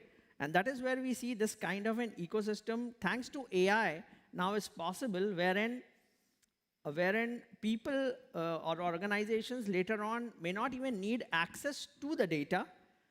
They will need access to the model, wherein your data at no point of a time is going anywhere, right? And at the same time, even if you're licensing the data, you know who is using it, for what period of time, and if there is any incentives for it. So everything is very transparent, and that is where we see that we are headed probably. Okay, it's a big topic, and I don't know if you want to quickly respond, otherwise we're going to move on. Our panel is flying past. Did you want to say a quick word to that? We'll move on. So we don't have much time on our panel left. So much to talk about. I'd like to ask you all, as we've talked about the challenges, what we want to see changing, what are the solutions. If I were to give you all a crystal ball and to say what would be the state of the digital transformation in Europe in 5 years, 10 years, will innovation be flourishing? What can you tell me? Horst, we'll do it this way. We'll go from Horst and back along. Yeah, it is not so easy to say. I think we have a great potential. We have really fantastic entrepreneurs and innovation in Europe. But then, if it's come then to market implementation, there starts the problems. And then to scale up, the problem starting. We have not a complete single market. We have a really still a diverse regulation. Still, if we try to unify this, in the end, it's about risk capital. In the end, our champions are going to United States or to other countries, to Israel, because it's easier, less regulation. Why I should fight for money here if there is everything there already and easier? I think we have the same investment like United States, if it is because I know the datas, from public money to support research and everything. It's the same. But they have 5 to 6 times more risk capital. And I have to say, I'm coming from Brussels, it is so related also with our financial market, how it's regulated, that we have no risk capital here. If we don't change it, then we will become a nice tourist place for the world. But I'm quite more optimistic. Europeans learn fast if they have to. Okay, optimism, that's what we like. We like some optimism. Thank you. Anna, are you as optimistic? Well, I have to be an optimistic. I have children, and I work in tech, so we tend to be optimistic. But at the same time, we monitor the mega trends, right? The fourth industrial revolution, the demographic shift, the geopolitical tensions, reconfiguring supply chains. So what I would like to, and of course climate change, and then and associated to that the energy transition. So, and the fact that change is we used to say that change is constant, but it's not. It's accelerating. It's accelerating. The technology cycles are getting shorter and shorter. The entrance, all the cycles are getting shorter. But if I want to say something specific about how I see the world, I'll have to say something a bit dark, that climate adaptation will be one of the biggest industries, because climate change is no longer a conjecture. It's already here looking at us. So, and yeah, if you are from Spain, you also saw it, right? So, and that's, so climate mitigation, climate adaptation, energy transition, we reached lots of tipping points and have great news in energy transition, and yet we didn't get there. We didn't get there. So climate adaptation and start being serious about net zero industries. We can no longer afford less, a little less, marginally less. It's zero. It's a humongous task for all of us. So we will require more and more partnerships. Yeah. Thank you. Yeah, we're all in this together, aren't we? So thank you. Xiaoming, last word from you. Yes. So from my opinion, so the digitalization and AI still be the future. And how to use the data reasonably is also the big question. So what we can do is, in the future, we still will provide a stable and reliable infrastructure. You know, Huawei global cloud infrastructure consists of 93 availability zones in 33 regions. So we have been continuously investing in the technology innovation. And also we are the only founding member of CNCF from Asia. So in the future, we will still invest in technology and help our partners, startups, SME to have a good infrastructure. And secondly, for the digital talents cultivation, we will still continue to do it. So now we have already developed over 6 million developers all over the world. And in Europe, we cooperate with a lot of universities and organizations to do the cloud training and competition. So also in the future, we still do it and cooperate with more and more universities. And thirdly, Huawei Cloud Star Program will still invest in Europe.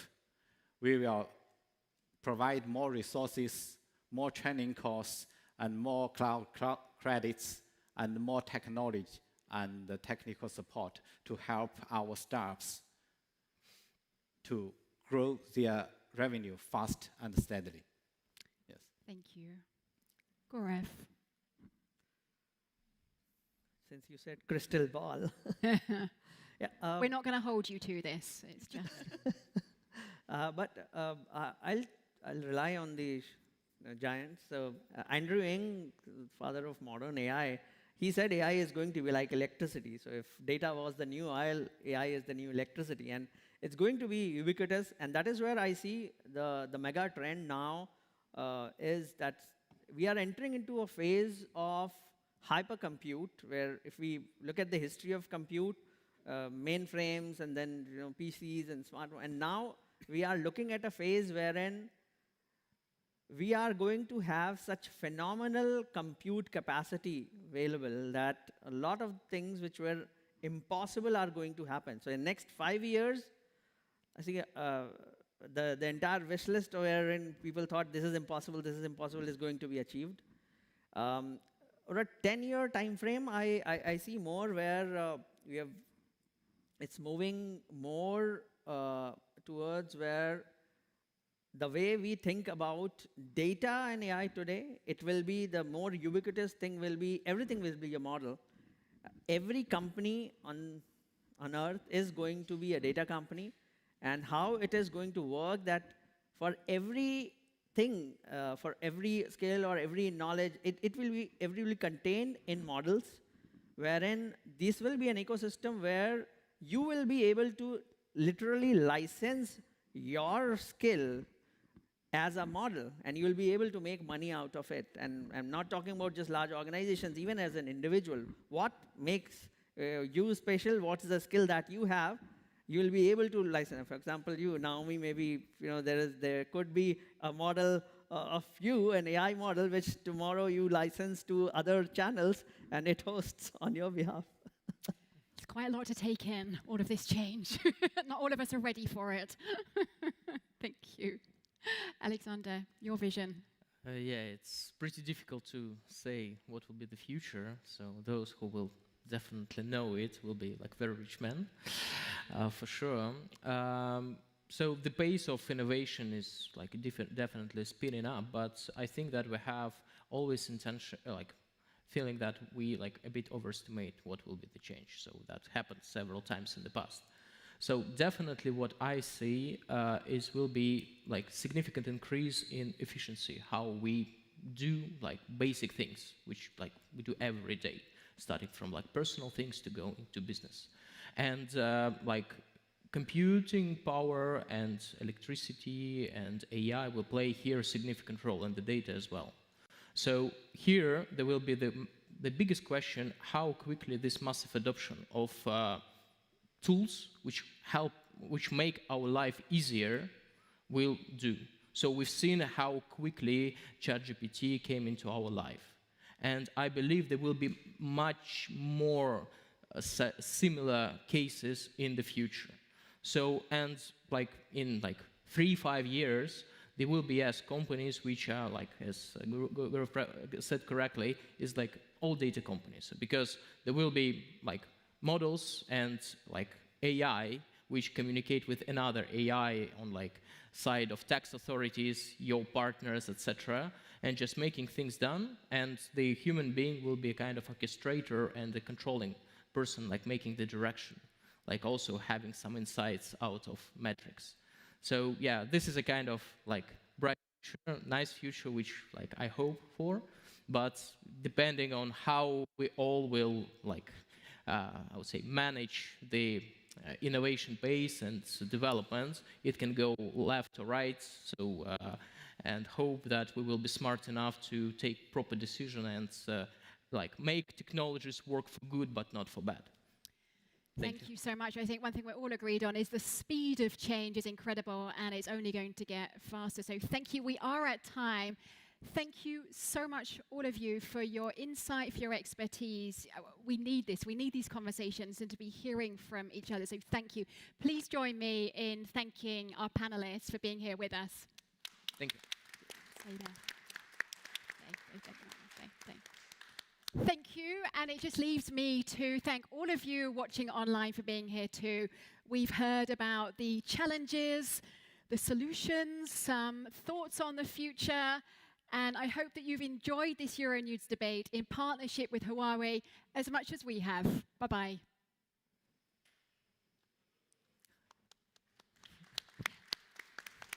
We'll just sit here for a minute. So thank you, everyone. Thank you. And they'll tell us in a moment. So we're just going to sit here for a second because they're still filming, and then we're going once I get the word. I haven't had the word, but I assume we can go. So thank you. Thank you so much. Great conversation.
Thank you very much to Naomi and her speakers for that fantastic panel. Now, as we heard, inclusion is a power. Diversity fuels innovation. And there's definitely research around to show that competitiveness and financial gains are fueled by that diversity. Yet, progress remains far too slow. We've got a panel coming up. If I could ask you just to keep it slightly quiet for the moment. Thank you. If you could take your seats.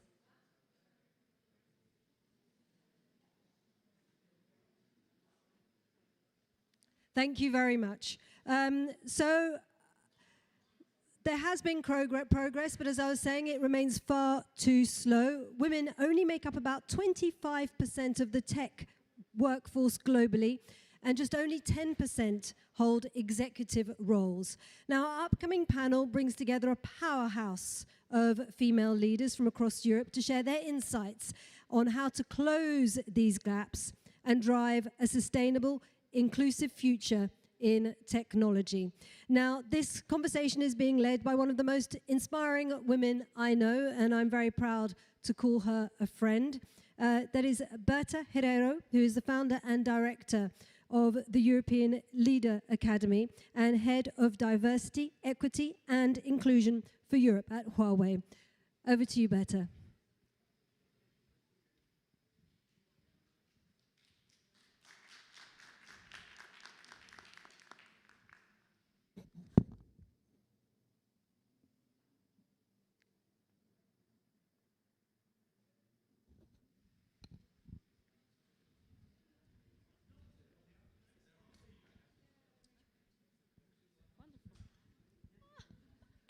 Thank you, Isabel. I was hoping to give you a big hug on stage, and I was like, where is my microphone? So, hello, everybody. I am Berta Herrero, and this is what we call in Spain siesta time. So everyone, please wake up, listen to our wonderful panel. And, you know, our panelists were a bit concerned because they were like, so now comes the women's panel and everyone leaves. How come? But I'm very happy to see that people are coming back in the room, and it was just a short break. So I'm head of diversity, equity, and inclusion for Huawei in Europe, here in Brussels, or rather in Brussels next door. We're in Paris now. And I also lead our European Leadership Academy, where we train leaders to be, when we train women to be the leaders that this world needs. As such, I would be very happy if you would join me in welcoming in the stage, first of all, one of our mentors, one of our dedicated mentors at the European Leadership Academy, and also an expert in innovation. She's an expert evaluator at the European Commission, and her name is Egle Tsidoriene. Egle, please. A big applause for Egle. And her beautiful fuchsia dress, which we were needing in this very dark room. And besides Egle, yes, please, take your seat over there. Besides Egle, we also have who I call the cyber queen, you know, because 2 or 3 years ago, not so many people were talking about cybersecurity. In Huawei, of course, we were talking about cybersecurity, but not everyone else was. So Eva Tasheva was one of those people, and I'm therefore very happy that she's joining us as well. Eva, please. And then, who do we have as well? Well, we know that access to finance is a very big problem for women-led startups, and one of the ladies who is trying to change the game in that respect from the European Commission is Rebecca de Sancho Mayoral. So please, Rebecca, join us on stage as well. And while Rebecca comes, I was also telling you that at Huawei we have the European Leadership Academy, and we are training top talent to shape the future. Well, one of those top talents that have actually passed through our academy, and not just passed, but excelled, and is ready to shape the future, is Gaia Berzelli, who is a student at Computer Science in Italy. Gaia, please join us too. Big applause. All right, and with that, now instead of having one microphone, I have two. Everyone has a microphone? Now we have a microphone? Yeah? All right, now we are ready to begin. So I know that all of you are looking forward to going to Paris, right? And to see the wonderful city. But of course, first we're going to listen to a little bit quick panel. And then Tony is speaking, our Vice President for the European region. So you definitely don't want to miss that part. And also we will have our ambassador to the OECD from Spain, Chimo Puig, who was also president of the Valencia region until very recently. So those of you who have been saddened by the recent floods in my beautiful country, you definitely want to hear his speech as well. So just after this. All right, Egle. So let's start. We were talking, right, and we were saying how excited we are to be here to talk about all these topics. But you know, as I said, it was not so easy a few years ago, maybe, to join technology, to join innovation. So what was the aha moment that you have, like, oh my God, innovation is definitely for me? What crossed your mind to join this sector? Hi all, it's a pleasure to be here. And my journey to the technology wasn't linear. I came from the communication science journalism sector, and as it was mentioned in the previous panel about the crystal ball, for me the technology was that crystal ball that helped me to see the future, and I wanted to be one of that early adopters of the technology.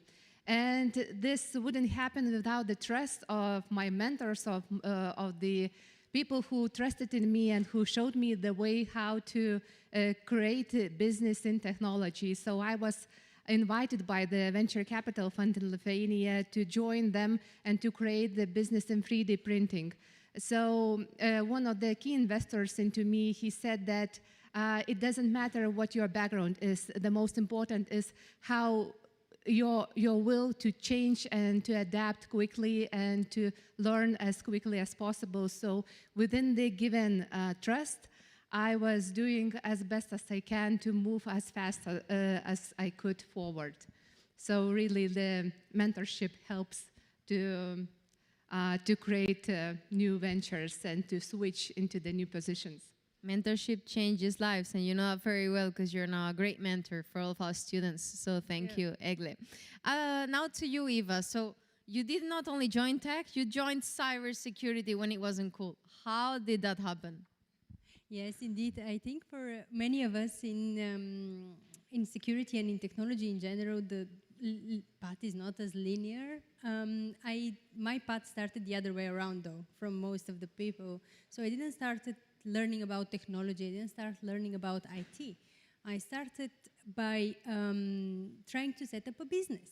I studied business, then economy, and this brought me to the struggles of individual companies in individual member states that I wanted to fix in the European Parliament, working on the single market as a I love the individual member states highlighted. I mean, we are all coming with our values and diversity, but stronger we are, together. And so, single market, back in the time, it was a lot of the crisis, it was Greece. You remember these gloomy times when we thought this is the crisis of the century, but okay, economic crisis. And working on the single market, figured that digitalization is one thing that could help us really connect the market, connect the people, individuals, and companies on the place. And then policymakers figured we should probably act upon that, because now we have a free space to act. Member states haven't yet regulated, and I was helping them. I was helping with the policy until I figure out it doesn't really matter what we do to digitize if we don't secure it, because then we just put all our energy, all our eggs in a insecure basket, and we might lose it. Oh, and that's how cybersecurity came to my, on my agenda, and then on the agenda of the Commission, and I hope now on the agenda of all companies that I work with in Europe. I love that you bring that to the table, because I think the moment that people realize cybersecurity is important is when they actually have money stolen, and then they are like, oh shit, I have to secure all my devices and everything. So thank you for the work you do, really. And we were also talking about, how you were leading a small business and how difficult it was. Rebecca is sitting next to you, and she's really helping in this access to finance that is so important. And so, Rebecca, how did you get there, actually? Hello, everyone. Thank you for the invitation. Actually, I have to go back to when I was in Spain in my first paid job. I think it was curiosity that started me in this innovation and technology. And when I look back in my CV, I find that my first paid internship was in a company, Madritel, building the fiber optics in Spain. Wow. So, yeah. And then years later, I've done many other things in the European Commission, even in foreign policy, but the last 10 years in innovation and entrepreneurship. And besides curiosity, innovation has been always there, like why is there are no women? So I think it's also the data, like the representation that I saw, and I wanted to be part of the solution, like this rebel inside me.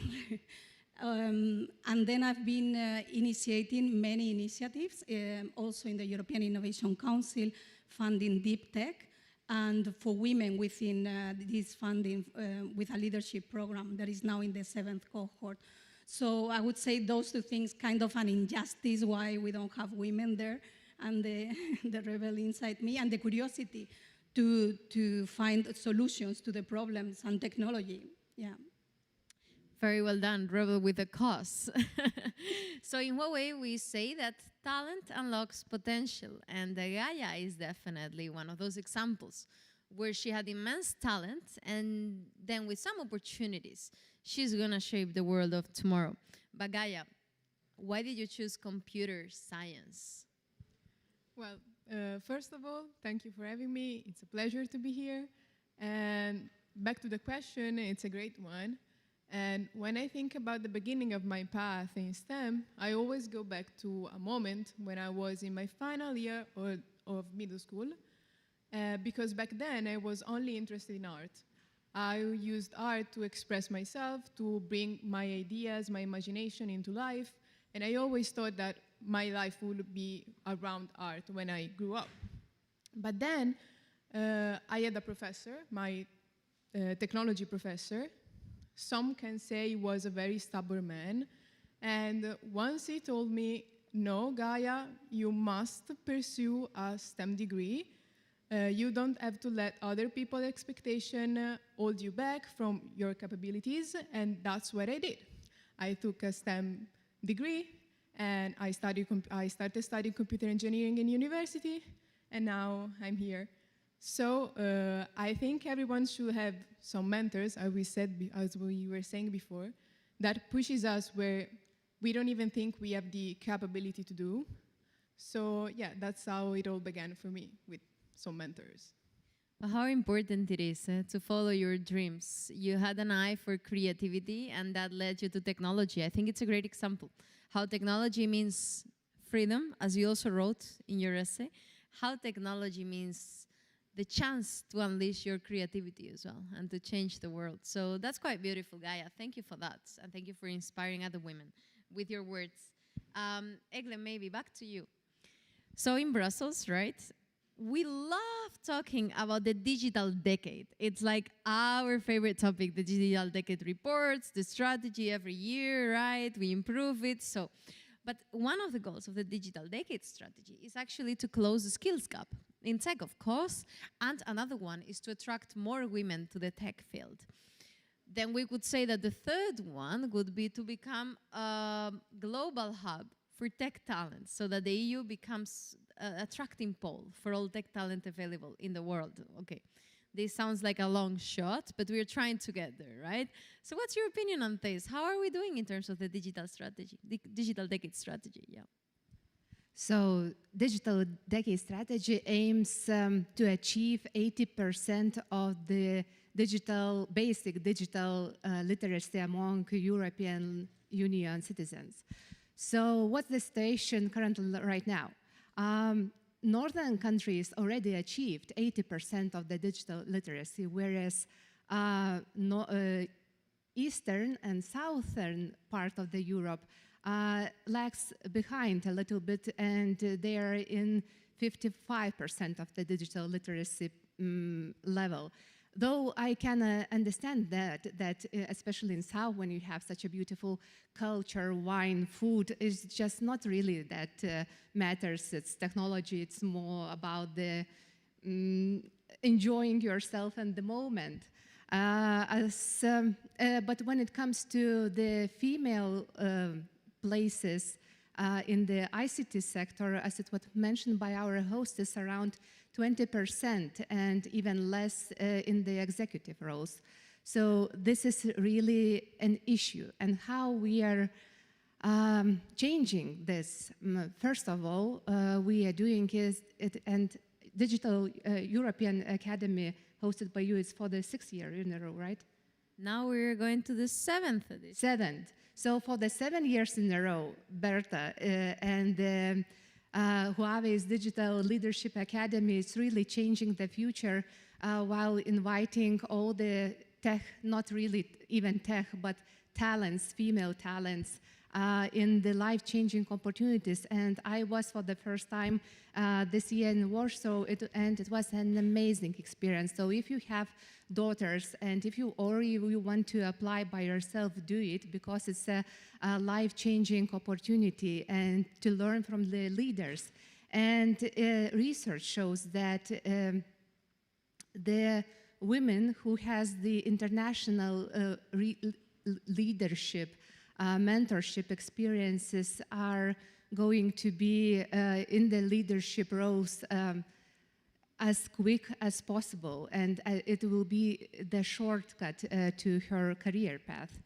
The same goes to Finland's example. I was studying in Finland, and Finland has the Digital Bridge program, and it gives you the way to get also a shortcut to the industry. It has really good ties with the industry professionals, and it helps you from the university desk to jump into the industry quite quickly. And it helps 42% of the women to achieve roles in the tech world much more easily.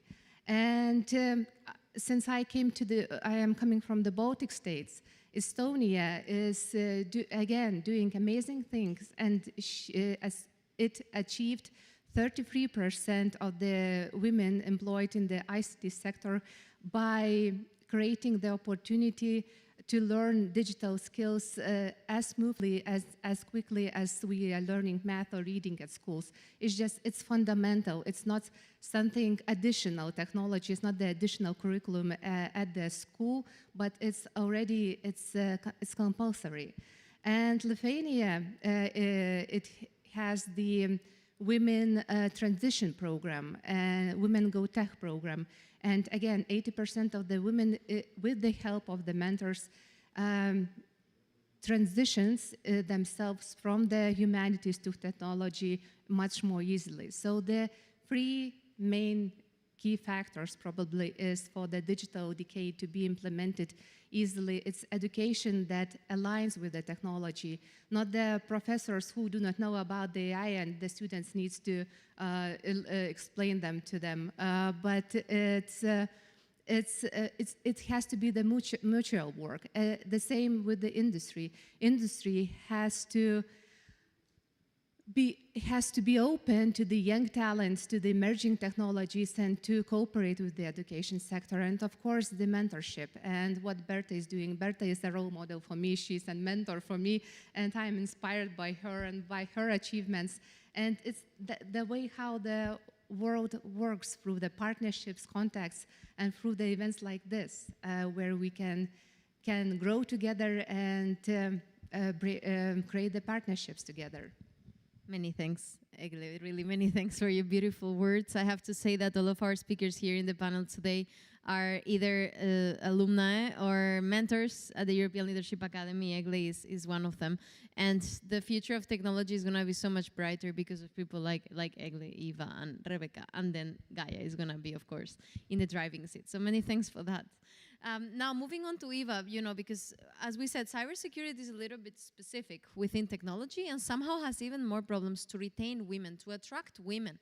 And I think I'm going to be a little bit informal here, but I think it's because it looks a little bit like, this cyber bros kind of world, right? It's like this obscure hackers community, when it's actually not. I mean, you're one of the leading women in cybersecurity in Europe.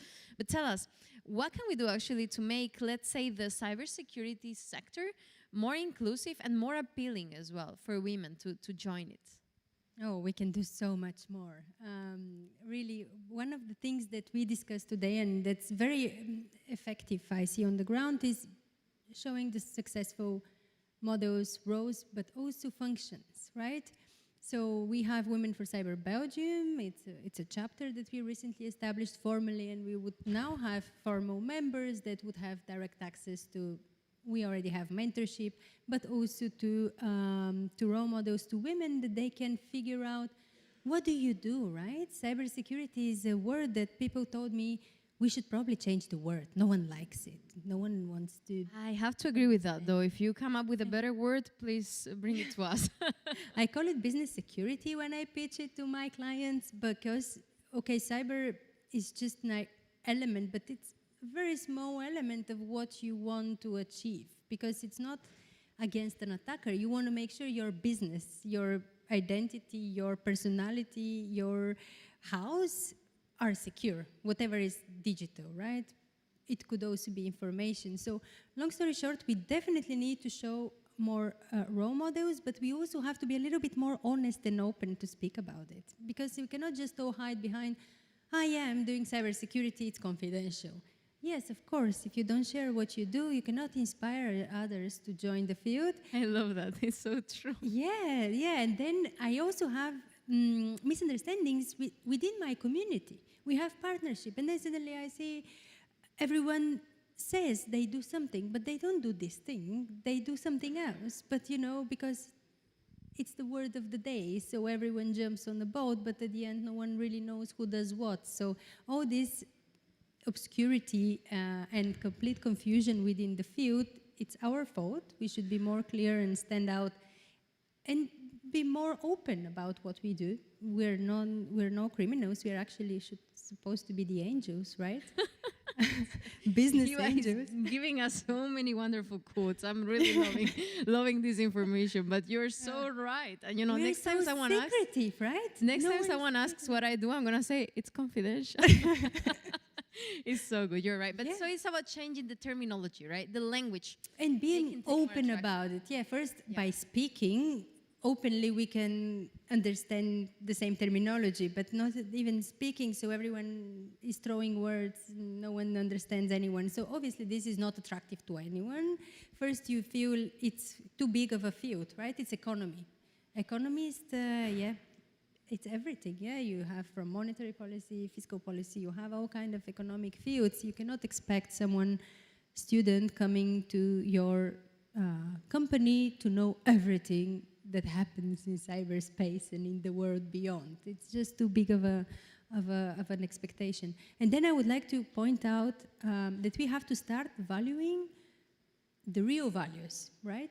Because you cannot improve anything if you only focus on technical issues.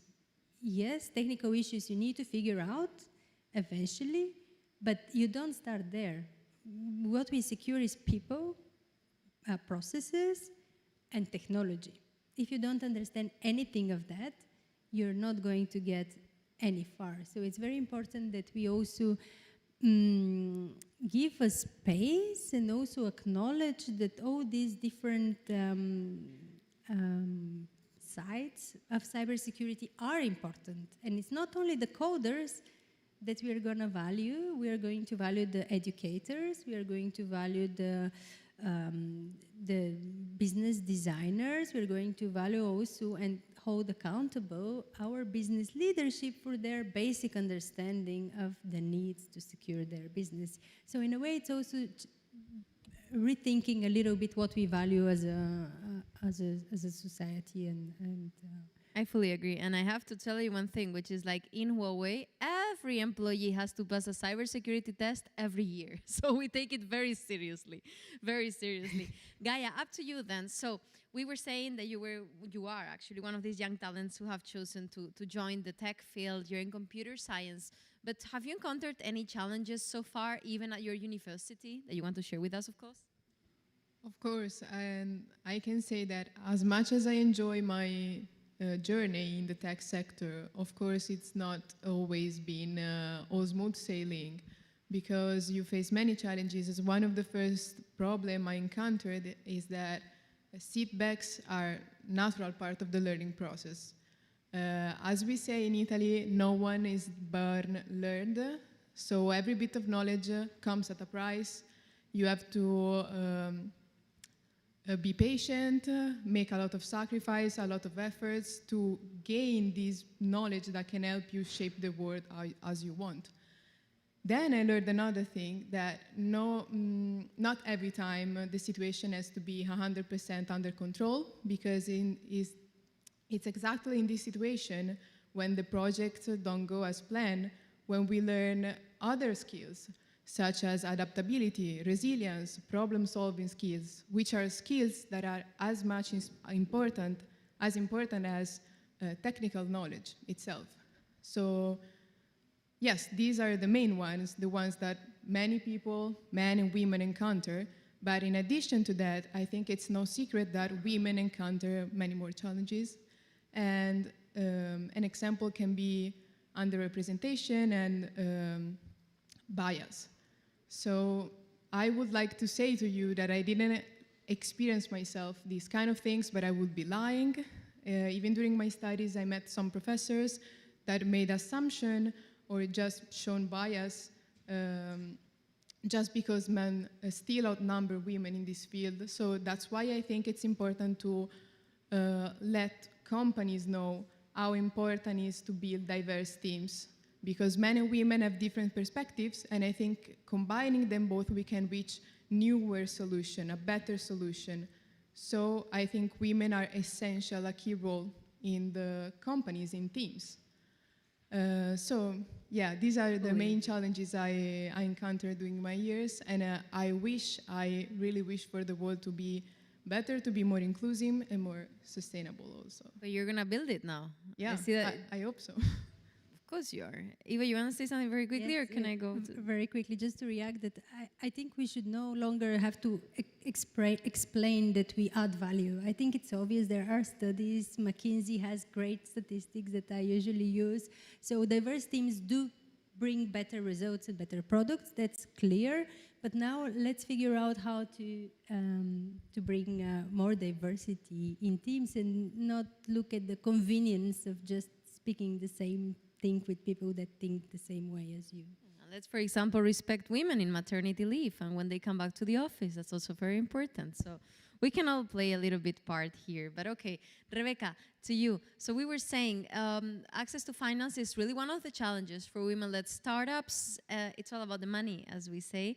But we need this money. We need this money for Europe to be more innovative, more inclusive, and for the great ideas that also women are having to be shining and to be transforming the world. So what are some of the best funding models that you have seen that are actually working for women as well? Yeah, actually, we need more money in Europe in general, right, for scaling up innovations, and now without the joke. So what I could spend hours with all the financing instruments, right? It depends on the stages of the companies. Unfortunately for women, it is like the case that the need of capital is smaller in many occasions and starting the companies. And there are less women, of course, innovators or entrepreneurs, right? So you have these models, which is the direct funding, and we know loans, etc. But then when the companies scale, they need more injection of capital, which is like venture debt. And there are a number of financing instruments that the European Investment Bank or the European Investment Fund in Luxembourg are financing with the policy of the European Commission. And what they did and they put in place is like to create, for instance, in one of the products, a gender criteria. What does it mean? To look into the composition of the teams that these funds had and the diversity that these the funds had in order to provide the funding. So it's just one of the examples, and then we can go back to many of the things that have been mentioned before. Is it because of the bias? Or is it because, like, last month was the 50th anniversary of women having the right to have a credit card? My God. Yes. Like it was yesterday, and we forget these things. I will be almost 50 soon. I will be 48 on Saturday. So, yeah, it was. Happy birthday. Thank you.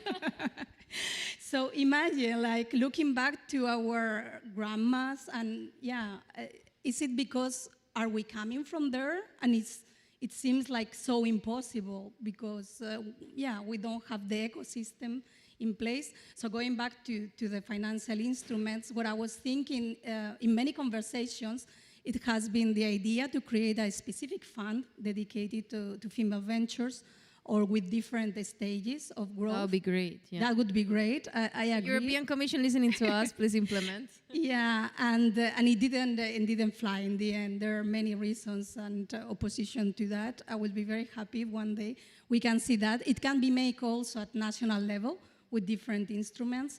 So this is also for member states to play a role in that. And going into the private capital, I was talking about venture capital, but we also have business angels. And what do we see again with the underrepresentation? Only 15% of the business angels or angel investors are women. So if we don't bring more women and we bring more initiatives to bring women to investors and to invest in. And I have this idea, maybe it's a dream, that if we bring more women to invest in, we will have more women investing in female-led ventures. So we'll see if that, if we change the figures, that could be an injection of capitals. But just to finish, it is not only about the capital. I think it's part of the ecosystem. What I've seen mentoring myself, female founders, like I've done these things outside my capacity and pro bono. And what I've learned on all of this is you need networks. And this you don't have on paper, like going to a bank and asking for a loan or going to this application. Or you have it sometimes with some angel investors that they give you access to certain networks, but you also need to play, the lady that is going around networking events or create a network around you, because we know that many of the financial ecosystems have been very male-oriented, and they're... No, you say, really? Yeah, I'm discovering America. No, not talking about America. I know, I don't want to bring, Yeah, but you're completely right, and I think you were talking about the need for more angel investors, female angel investors. I think Eva recently became one of them, so that's really great. And if you want, we can take it on like this a little, because we have to move a little bit faster. But if I now move to Ivan, probably we keep a little bit shorter these answers in this second round, if that's okay. So I wanted to ask you, yes, you're an angel investor. Yes, you're a top cybersecurity queen. But tell me, AI. Oh, we didn't mention AI yet. I'm so excited now. The previous panel was all about AI, so it's fine. It's covered. No, but seriously, the AI era is here, is with us.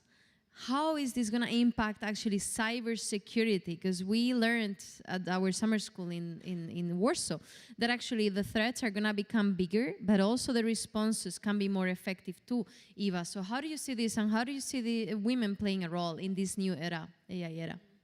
Yeah, well, the second part of the question is more challenging, but the role of AI definitely for security is really dramatic. It's changing the game, and if until now, and people still use the statistics of 90% of errors or data breaches due to person error somehow, I think this is dramatically going to change. It's going to be basically another level of security we have to build. We can no longer rely on individuals and people. It is not a human game anymore.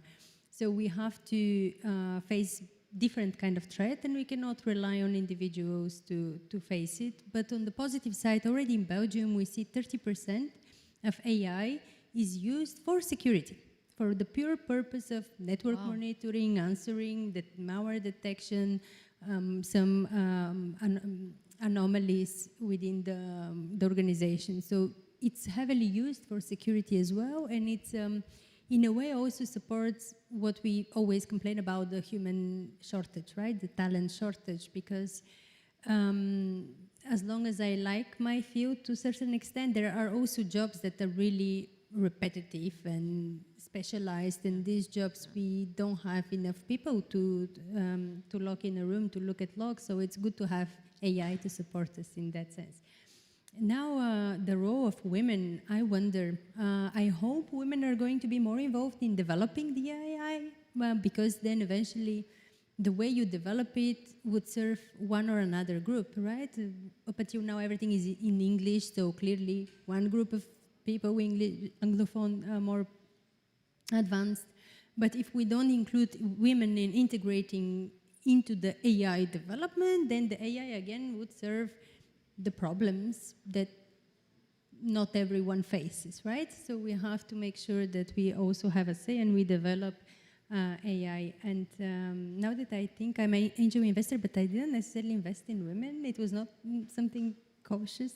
You know, people invest in ideas, and maybe some people were biased, and I heard that there is definitely a study from the EIC, and there is bias in evaluators, so let us figure out what is the issue and how to fix it. Definitely, and I can tell you one other beautiful thing, which is that at Huawei we're hosting the Women's Academy for Rural Innovation next week, and we are going to have actually a dedicated workshop on how women from rural areas can get into AI and cybersecurity.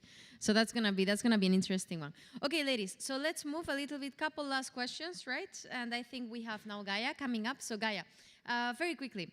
If you have a magic wand, what would you today change from the education sector so that it's better prepared for the future and it prepares students better for the challenges of the future as well? That's an excellent question, which does not have only one answer. I think I'd work on three main aspects. The first one is, as we mentioned before, mentorship. I think mentorship programs should be came into the coursework. So I think in university, maybe even in high school, there should be mentors, female mentors also, that can help students not only to develop new skills, but also for helping each other, helping the students surpass some phases, and by helping them, sharing their experience, telling them they're not alone, they can do it, and I think that's one thing we have to do.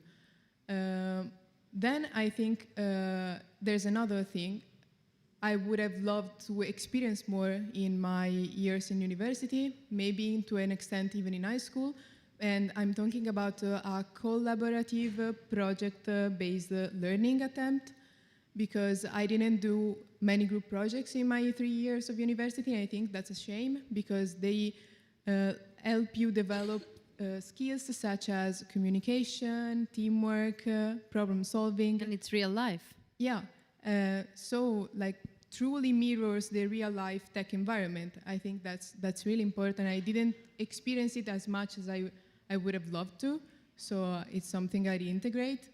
And Then the third one, I think, is we should like put more awareness about ethical topics such as ethical decision making and even sustainability, because with the technologies fast growing, we encounter problems about privacy, environmental issues, and even the use of ethical and secure data. So I think we should empower students to take decisions based off these things so they could innovate better. So yeah, to sum it all up, I think these three main keys are project-based learning, mentorship, and then this ethical awareness that can help better prepare students for the real life, real world in the tech sector. Real world solutions. That's completely true. And you mentioned actually sustainability, and Egle, I'm coming to you now, because at Huawei actually we have part of our global team is currently heading to Baku, of course, for COP29. It's coming up, and I want to tell you. Are you still as excited as you were a few years ago about this green transition? And second, what do you think is the role for women there? How can women shape the twin transition, so the digital and the green transition as well? Oh, green transition, my God, it's a tough topic, and the more I know about it, the more difficult it sounds, because at the beginning, when we were talking about the waste, about the paper recycling, plastic recycling, it was easy, it was understandable. And now with the rise of 5G and AI, it's completely different story. I mean, to train the single AI model, it takes as much energy as the regular 100 households in Europe uses per year. So it's enormous amounts of data in the world circulating right now, and it needs data to work with it. And so the most important probably in these days light is to talk about the green AI. And there were lots of talks today about sustainable AI, green AI, and it's essential to speak about it. And as Amsterdam is doing amazing things already, they created the smart AI systems run by the renewable energy, and it's adaptive to the solar and wind energy they produce. Then European researchers are working on the efficient AI project that takes 1/10 of the electricity needed to generate the same tasks. And it's showing already amazing results. But coming back to your question about the women's role, I've read the research which shows that women-led companies in the sustainable innovation will be 60% more successful than men. I mean, with all the left men. Probably it's natural because women already have to play lots of different roles, different hats. It's a mother, it's a wife, a lover, whatever, professional in the work. And we born to be multitaskers, and probably we have to put women in their roles for the sustainable AI because they will be able to implement those tasks more efficiently. I fully agree with you, Egli, and I have to tell you as well, and I have to tell our beautiful audience that at Huawei we are doing a lot on green innovation as well here at European labs, for example, in Germany. Many of our researchers teaming up with European researchers, with European companies and partners to also advance the twin transition here in the continent. So that's beautiful, and as you said, women are made for this era because women as perfect multitaskers are the best ones to lead really the twin transition. So thank you. And Rebecca, we are going to finish with you if it's okay, because we really went over time a little bit. It's a very interesting topic. So Rebecca, I just wanted to leave our audience with some thoughts on what you said, how important it is to access innovation, access to finance for our innovation ventures, but really what is the difference that it makes to be able to access finance or not to be able to access finance if you're a woman? Can you leave us with those thoughts? The difference that it makes. Having money or not, basically. Well, I think the difference is that you can scale your business or you cannot scale your business. And I think the difference is also for the society, because we can bring different solutions and we can bring different technologies to the market if we get the right funding and you get also the right support. So that would be my final, this is an impact to society. And if we don't have these business angels contributing to different innovations, and we don't have these women innovators getting their services or their products to the market, then we are missing out. We're missing out on talent, on ideas, on potentially life-saving projects as well. So thank you, Rebecca. Having come to this point, I think I just have to thank, well, first our audience who stayed in the room, and also who are looking forward for the coming speeches by Mr. Tony Jin and by Mr. Chimo Puig as well. And I have to thank my wonderful panelists. Women are here to lead, to shape Europe, and it's been an honor to share these moments with you. Gaia, Rebecca, Eva, and Egle, all the best for you and all the best for Europe. Thanks to you. Thank you. Thank you.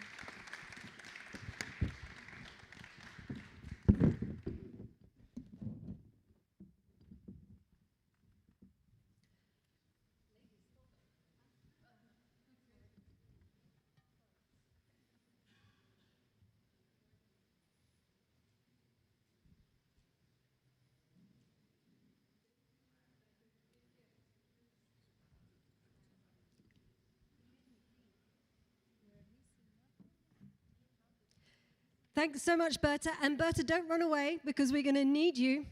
So thanks so much to Berta for that fantastic panel, just highlighting the importance of access to finance, education, and mentorship for building the next generation of women entrepreneurs and innovators. Now, we're going to head straight to our final keynote, and that is, as Berta said, with Mr. Chimo Puig, who is the permanent representative of Spain to the OECD.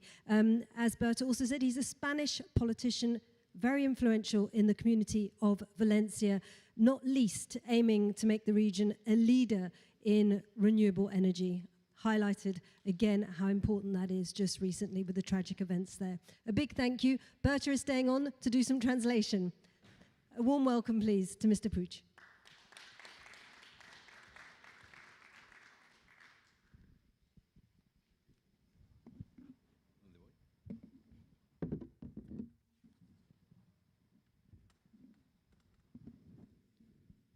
Merci beaucoup. Se viene aquí, embajador. ¿Voy aquí? Aquí yo le traduzco. Ah, muy bien. ¿Voy aquí? Pero habla en inglés, ¿no? No, en francés. Ah, pues ahí no le puedo traducir. Ah, vale, muy bien. ¿Aquí? ¿Dónde? En el... Ah. ¿Dónde? ¿Aquí? Aquí. Aquí no veo nada. ¿Ve o no ve? Ve, aquí no, espera. ¿Eh? No, es que no se ve. Bueno. Bien. No, es igual. Ah, muy bien, gracias. Merci beaucoup, cher Tony, mesdames, messieurs. C'est avec grand honneur que je prenne la parole lorsque cette journée organisée pour Huawei. C'est un sujet crucial. Comment amplifier la transformation numérique et écologique? Translate if my microphone could be turned on. So Mr. Puig was obviously thanking everybody for being here and emphasizing the importance of the digital transformation. Comment amplifier la transformation numérique et écologique, comme la conduire vers un monde plus juste, plus durable et plus harmonieux. And how to basically drive this transformation to make a more just and renewable, I might have to look at your notes because I wasn't expecting to translate this, and ecological transformation and more harmonious. Parce qu'il est difficile d'être en désaccord avec la professeure d'éthique et essayiste de la Cortina dans son dernier livre lorsqu'elle dit Si cette technologie a fait l'humanité tout entière, elle doit bénéficier à toute l'humanité. So it's difficult to disagree with the professor of ethics and the essay writer from Valencia, Adela Cortina, in his last book, when she says, sorry, it's a woman, if this technology affects the whole of humanity, it must benefit the whole of humanity. Cela nous oblige à prendre dès aujourd'hui des décisions pour une gouvernance responsable de la transformation numérique. La nécessité est incontestable. Un débat qui résonne dans toutes les organisations internationales et surtout d'un compromis international sur l'intelligence artificielle.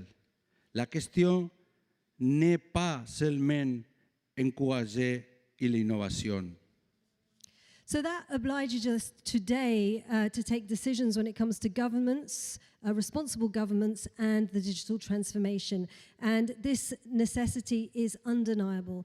The debate that's resonating in all the organizations, international organizations, is this, and particularly that an international compromise on artificial intelligence. But the question is not only to encourage innovation, mais de la faire avec un cadre éthique solide. D'un côté, il y a le potentiel d'accélérer nos progrès pour tendre vers les objectifs de développement durable des Nations Unies.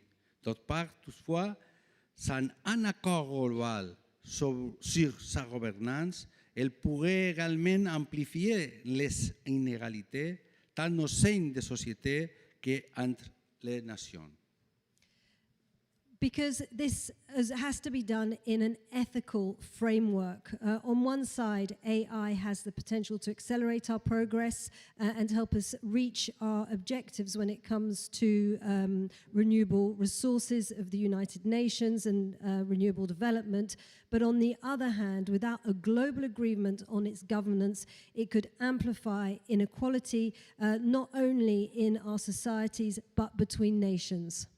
Pour cela, nous devons veiller à atteindre des objectifs. Que l'IA et la technologie numérique représentent les droits humains pour tout en contribuant au développement. Cela implique une collaboration étroite entre gouvernements, entreprises et société civile pour établir règles qui alignent la technologie avec les valeurs. So for that, we must make sure that we keep in mind two objectives: that AI and digital technologies respect human rights, whilst also contributing to development. And that requires a narrow collaboration between governments, businesses, civil society, to ensure that rules align along technology and its values. Règles pour la concurrence et valeurs d'inclusion, de durabilité et de justice sociale. Il y a un défi principal, la transformation numérique comme moteur de la productivité inclusive. Le premier aspect que je souhaite souligner est la transformation numérique en tant que levier pour améliorer la productivité. La technologie doit être accessible. And those values are inclusion, durability, and social justice. There is one main challenge, and that is that the digital transformation becomes a motor for inclusive productivity.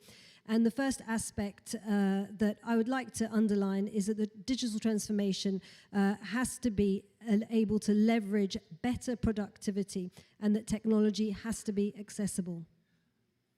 Accessible pour tous les secteurs de l'économie, depuis les grandes entreprises aux plus petites, en passant par les acteurs locaux. Il ne suffit pas d'accroître les productivités dans les économies développées. Nous devons nous assurer que les bénéfices de la révolution numérique se diffusent également aux pays émergents et aux communautés marginalisées. And this has to be able to access all sectors of the economy, from the biggest companies to the smallest, and also going by local actors. It's not enough to build productivity in developed economies. We must also assure that the benefits of the digital transformation are spread evenly in emerging economies and in those communities that are marginalized. Cela signifie investir dans les infrastructures numériques, notamment dans les zones rurales, pour garantir un minimum éthique, que la connectivité ne soit pas un privilège, mais un droit pour tous. En fin de compte, une transformation technologique inclusive est le moyen de réduire la fracture numérique qui risquera d'accentuer les écarts économiques et sociaux. And that signifies investing in infrastructure and digital infrastructure, most notably in rural areas, to guarantee a minimum ethical standards. It also means connectivity must not be a privilege, but a right for all. And finally, the digital transformation must be inclusive and a means to reduce the digital divides that risk accentuating further economic divides and social divides. Le second aspect crucial est le renforcement de l'État social grâce aux technologies numériques. Imaginez l'impact sur la santé, l'éducation et les politiques publiques que signifie sans doute ces révolutions positives. Je crois fermement en ces révolutions positives. And the second crucial aspect is reinforcing the social state thanks to these digital technologies. Imagine their impact on health, education, and public politics. I believe firmly that this can be a positive revolution. Les systèmes de santé intelligents, par exemple, vont améliorer l'accès aux soins, réduire les délais de diagnostic et rendre la médecine plus préventive qu'interventionnelle. And intelligent health systems, for example, will be able to improve access to health standards and also reduce delays in terms of diagnosis and also improve preventative medicine that will become more prevalent. En matière d'éducation, la transformation numérique offre des possibilités d'apprentissage à distance, d'adaptabilité des programmes et d'accès pour millions de personnes qui autrement seraient lésées pour compte. De plus, les technologies de l'information peuvent renforcer la résilience des politiques publiques, notamment en matière de sécurité et de prévention des catastrophes. And in terms of education, the digital transformation opens up possibilities of distance learning, adaptability of programs, and access for millions of people who otherwise would be left behind. What's more, information technology can reinforce resilience in terms of public politics, most notably in terms of security and prevention of catastrophes. Nous avons vu la nécessité récemment avec les catastrophes naturelles qui ont touché l'Espagne. Par le biais de l'analyse des données et des systèmes d'alerte, nous pourrons mieux anticiper, de réagir et protéger nos citoyens. We already recently saw the necessity of this in terms of natural catastrophes that hit Spain. And by use of analysis of data and alert systems, we can anticipate, we can react, and we can protect our citizens. Par ailleurs, il est impératif d'inscrire la transformation numérique dans une démarche de durabilité.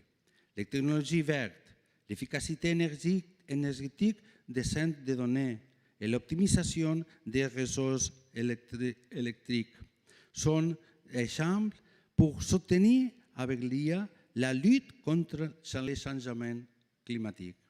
And what's more, it is imperative to inscribe this digital transformation in terms of the environment, in terms of green technologies, energy efficiency of data centers, and the optimization of our electrical networks. These are examples that to support with AI the environmental change. Cependant, cette transition numérique ne doit pas être faite au détriment de la planète.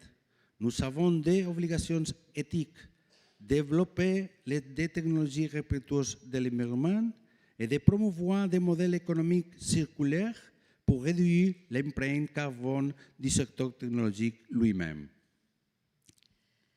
This digital transformation, must not take place to the detriment of the planet. We have ethical obligations to develop these technologies that will be respectful of our environment, to promote economic circular models, to reduce our carbon footprint in the sector of technology itself.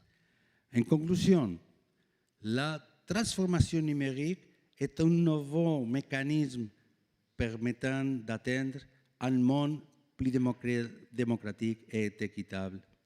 La technologie doit devenir un catalyseur des progrès humains. Toutefois, nous devons être vigilants. So in conclusion, the digital transformation is a mechanism that will allow us to reach a more democratic and equitable world. Technology must intervene to catalyze human progress, but we must stay vigilant. La transformation numérique ne doit pas être synonyme de privatisation de l'avenir. Bien au contraire, elle doit être un multiplicateur d'opportunités depuis le multilatéralisme, la gouvernance globale de l'IA et les progrès des ODD.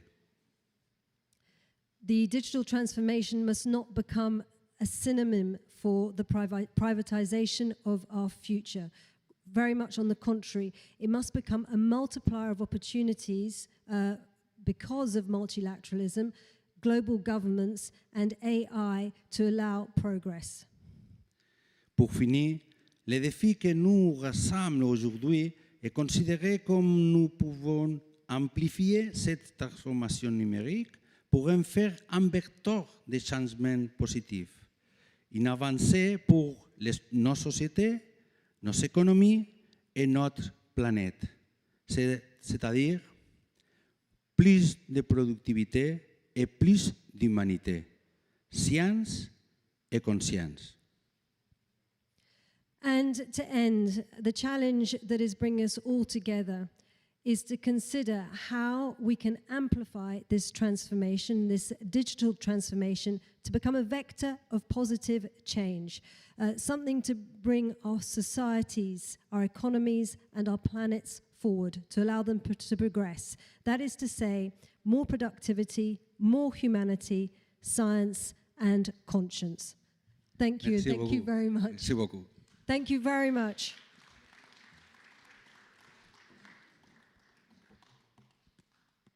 Thank you so much, Carlos Puig, for those very wise words. So to close our afternoon together, I'd like now to invite to the stage someone who is firmly committed to build a more connected world and a more equitable society that will help enhance a full digital transformation. And that is Tony Jin, who is Executive Vice President of the Huawei Europe region.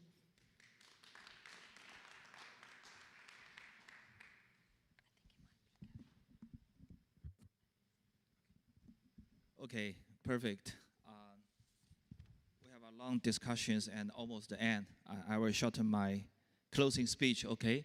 So friends, ladies and gentlemen, thank you for being with us today. Really fantastic.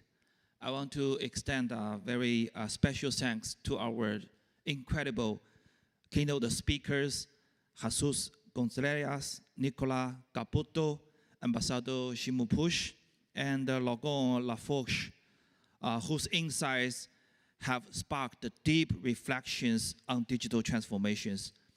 I also want to congratulate the amazing female leaders who have inspired us all at the last panel, including our very own alumna, Gaia Vesely, and the experts who, together with our partner Euronews, have highlighted Europeans' potential to shape the twin transition. My last special mention goes to the excited conversation we have heard from the Station F, signaling the European unstoppable momentum in everything related to innovation.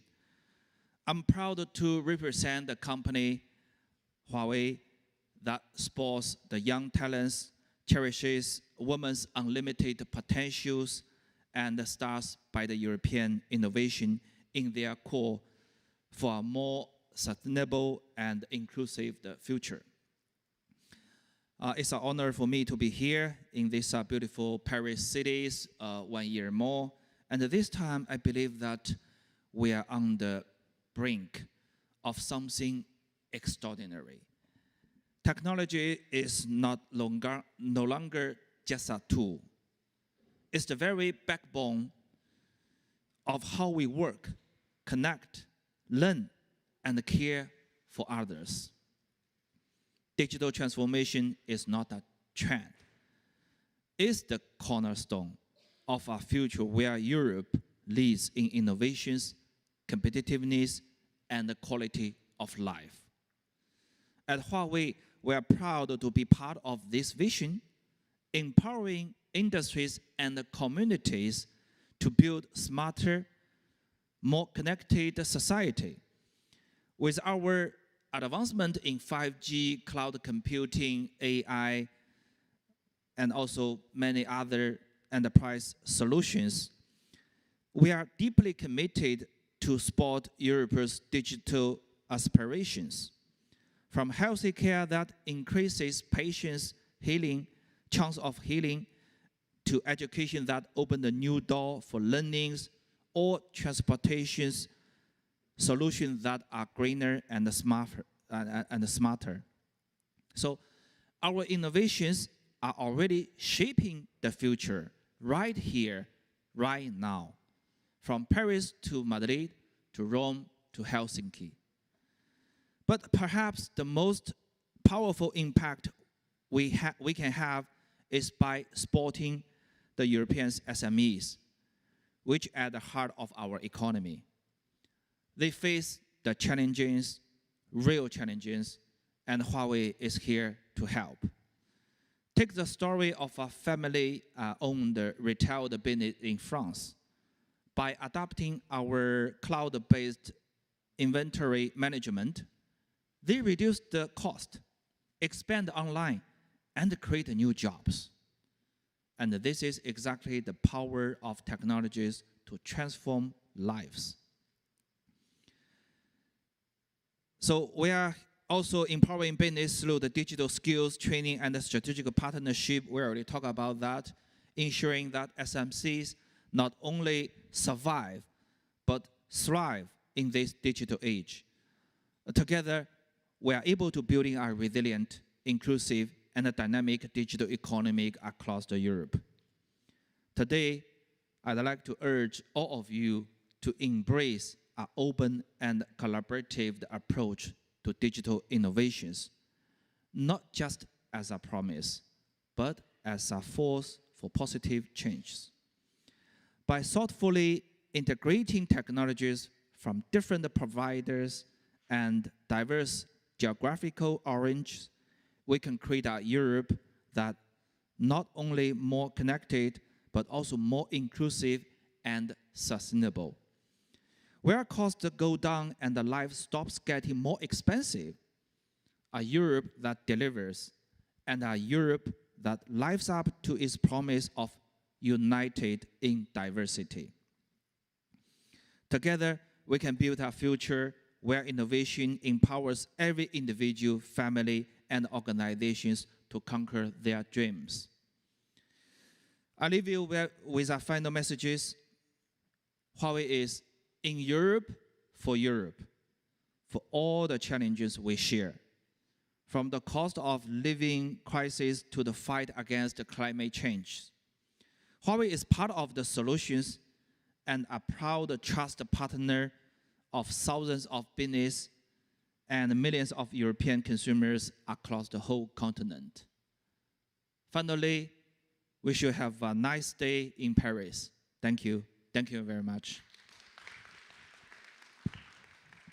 And thank you so much for those wise closing thoughts and leaving us on a high note, reminding us of the importance of connectivity, the digital transformation, and if harnessed right by Europe, to allow Europe to have that very important space in the global market, keeping it competitive, keeping it real. Thank you very much for all the wonderful keynote speeches, the amazing panels we've had, not least with Berta here, that are inspiring and very generous. I wish you all safe travels, or as Mr. Yin said, if you're staying in Paris, enjoy Paris. It's a fantastic city. Good evening to everybody.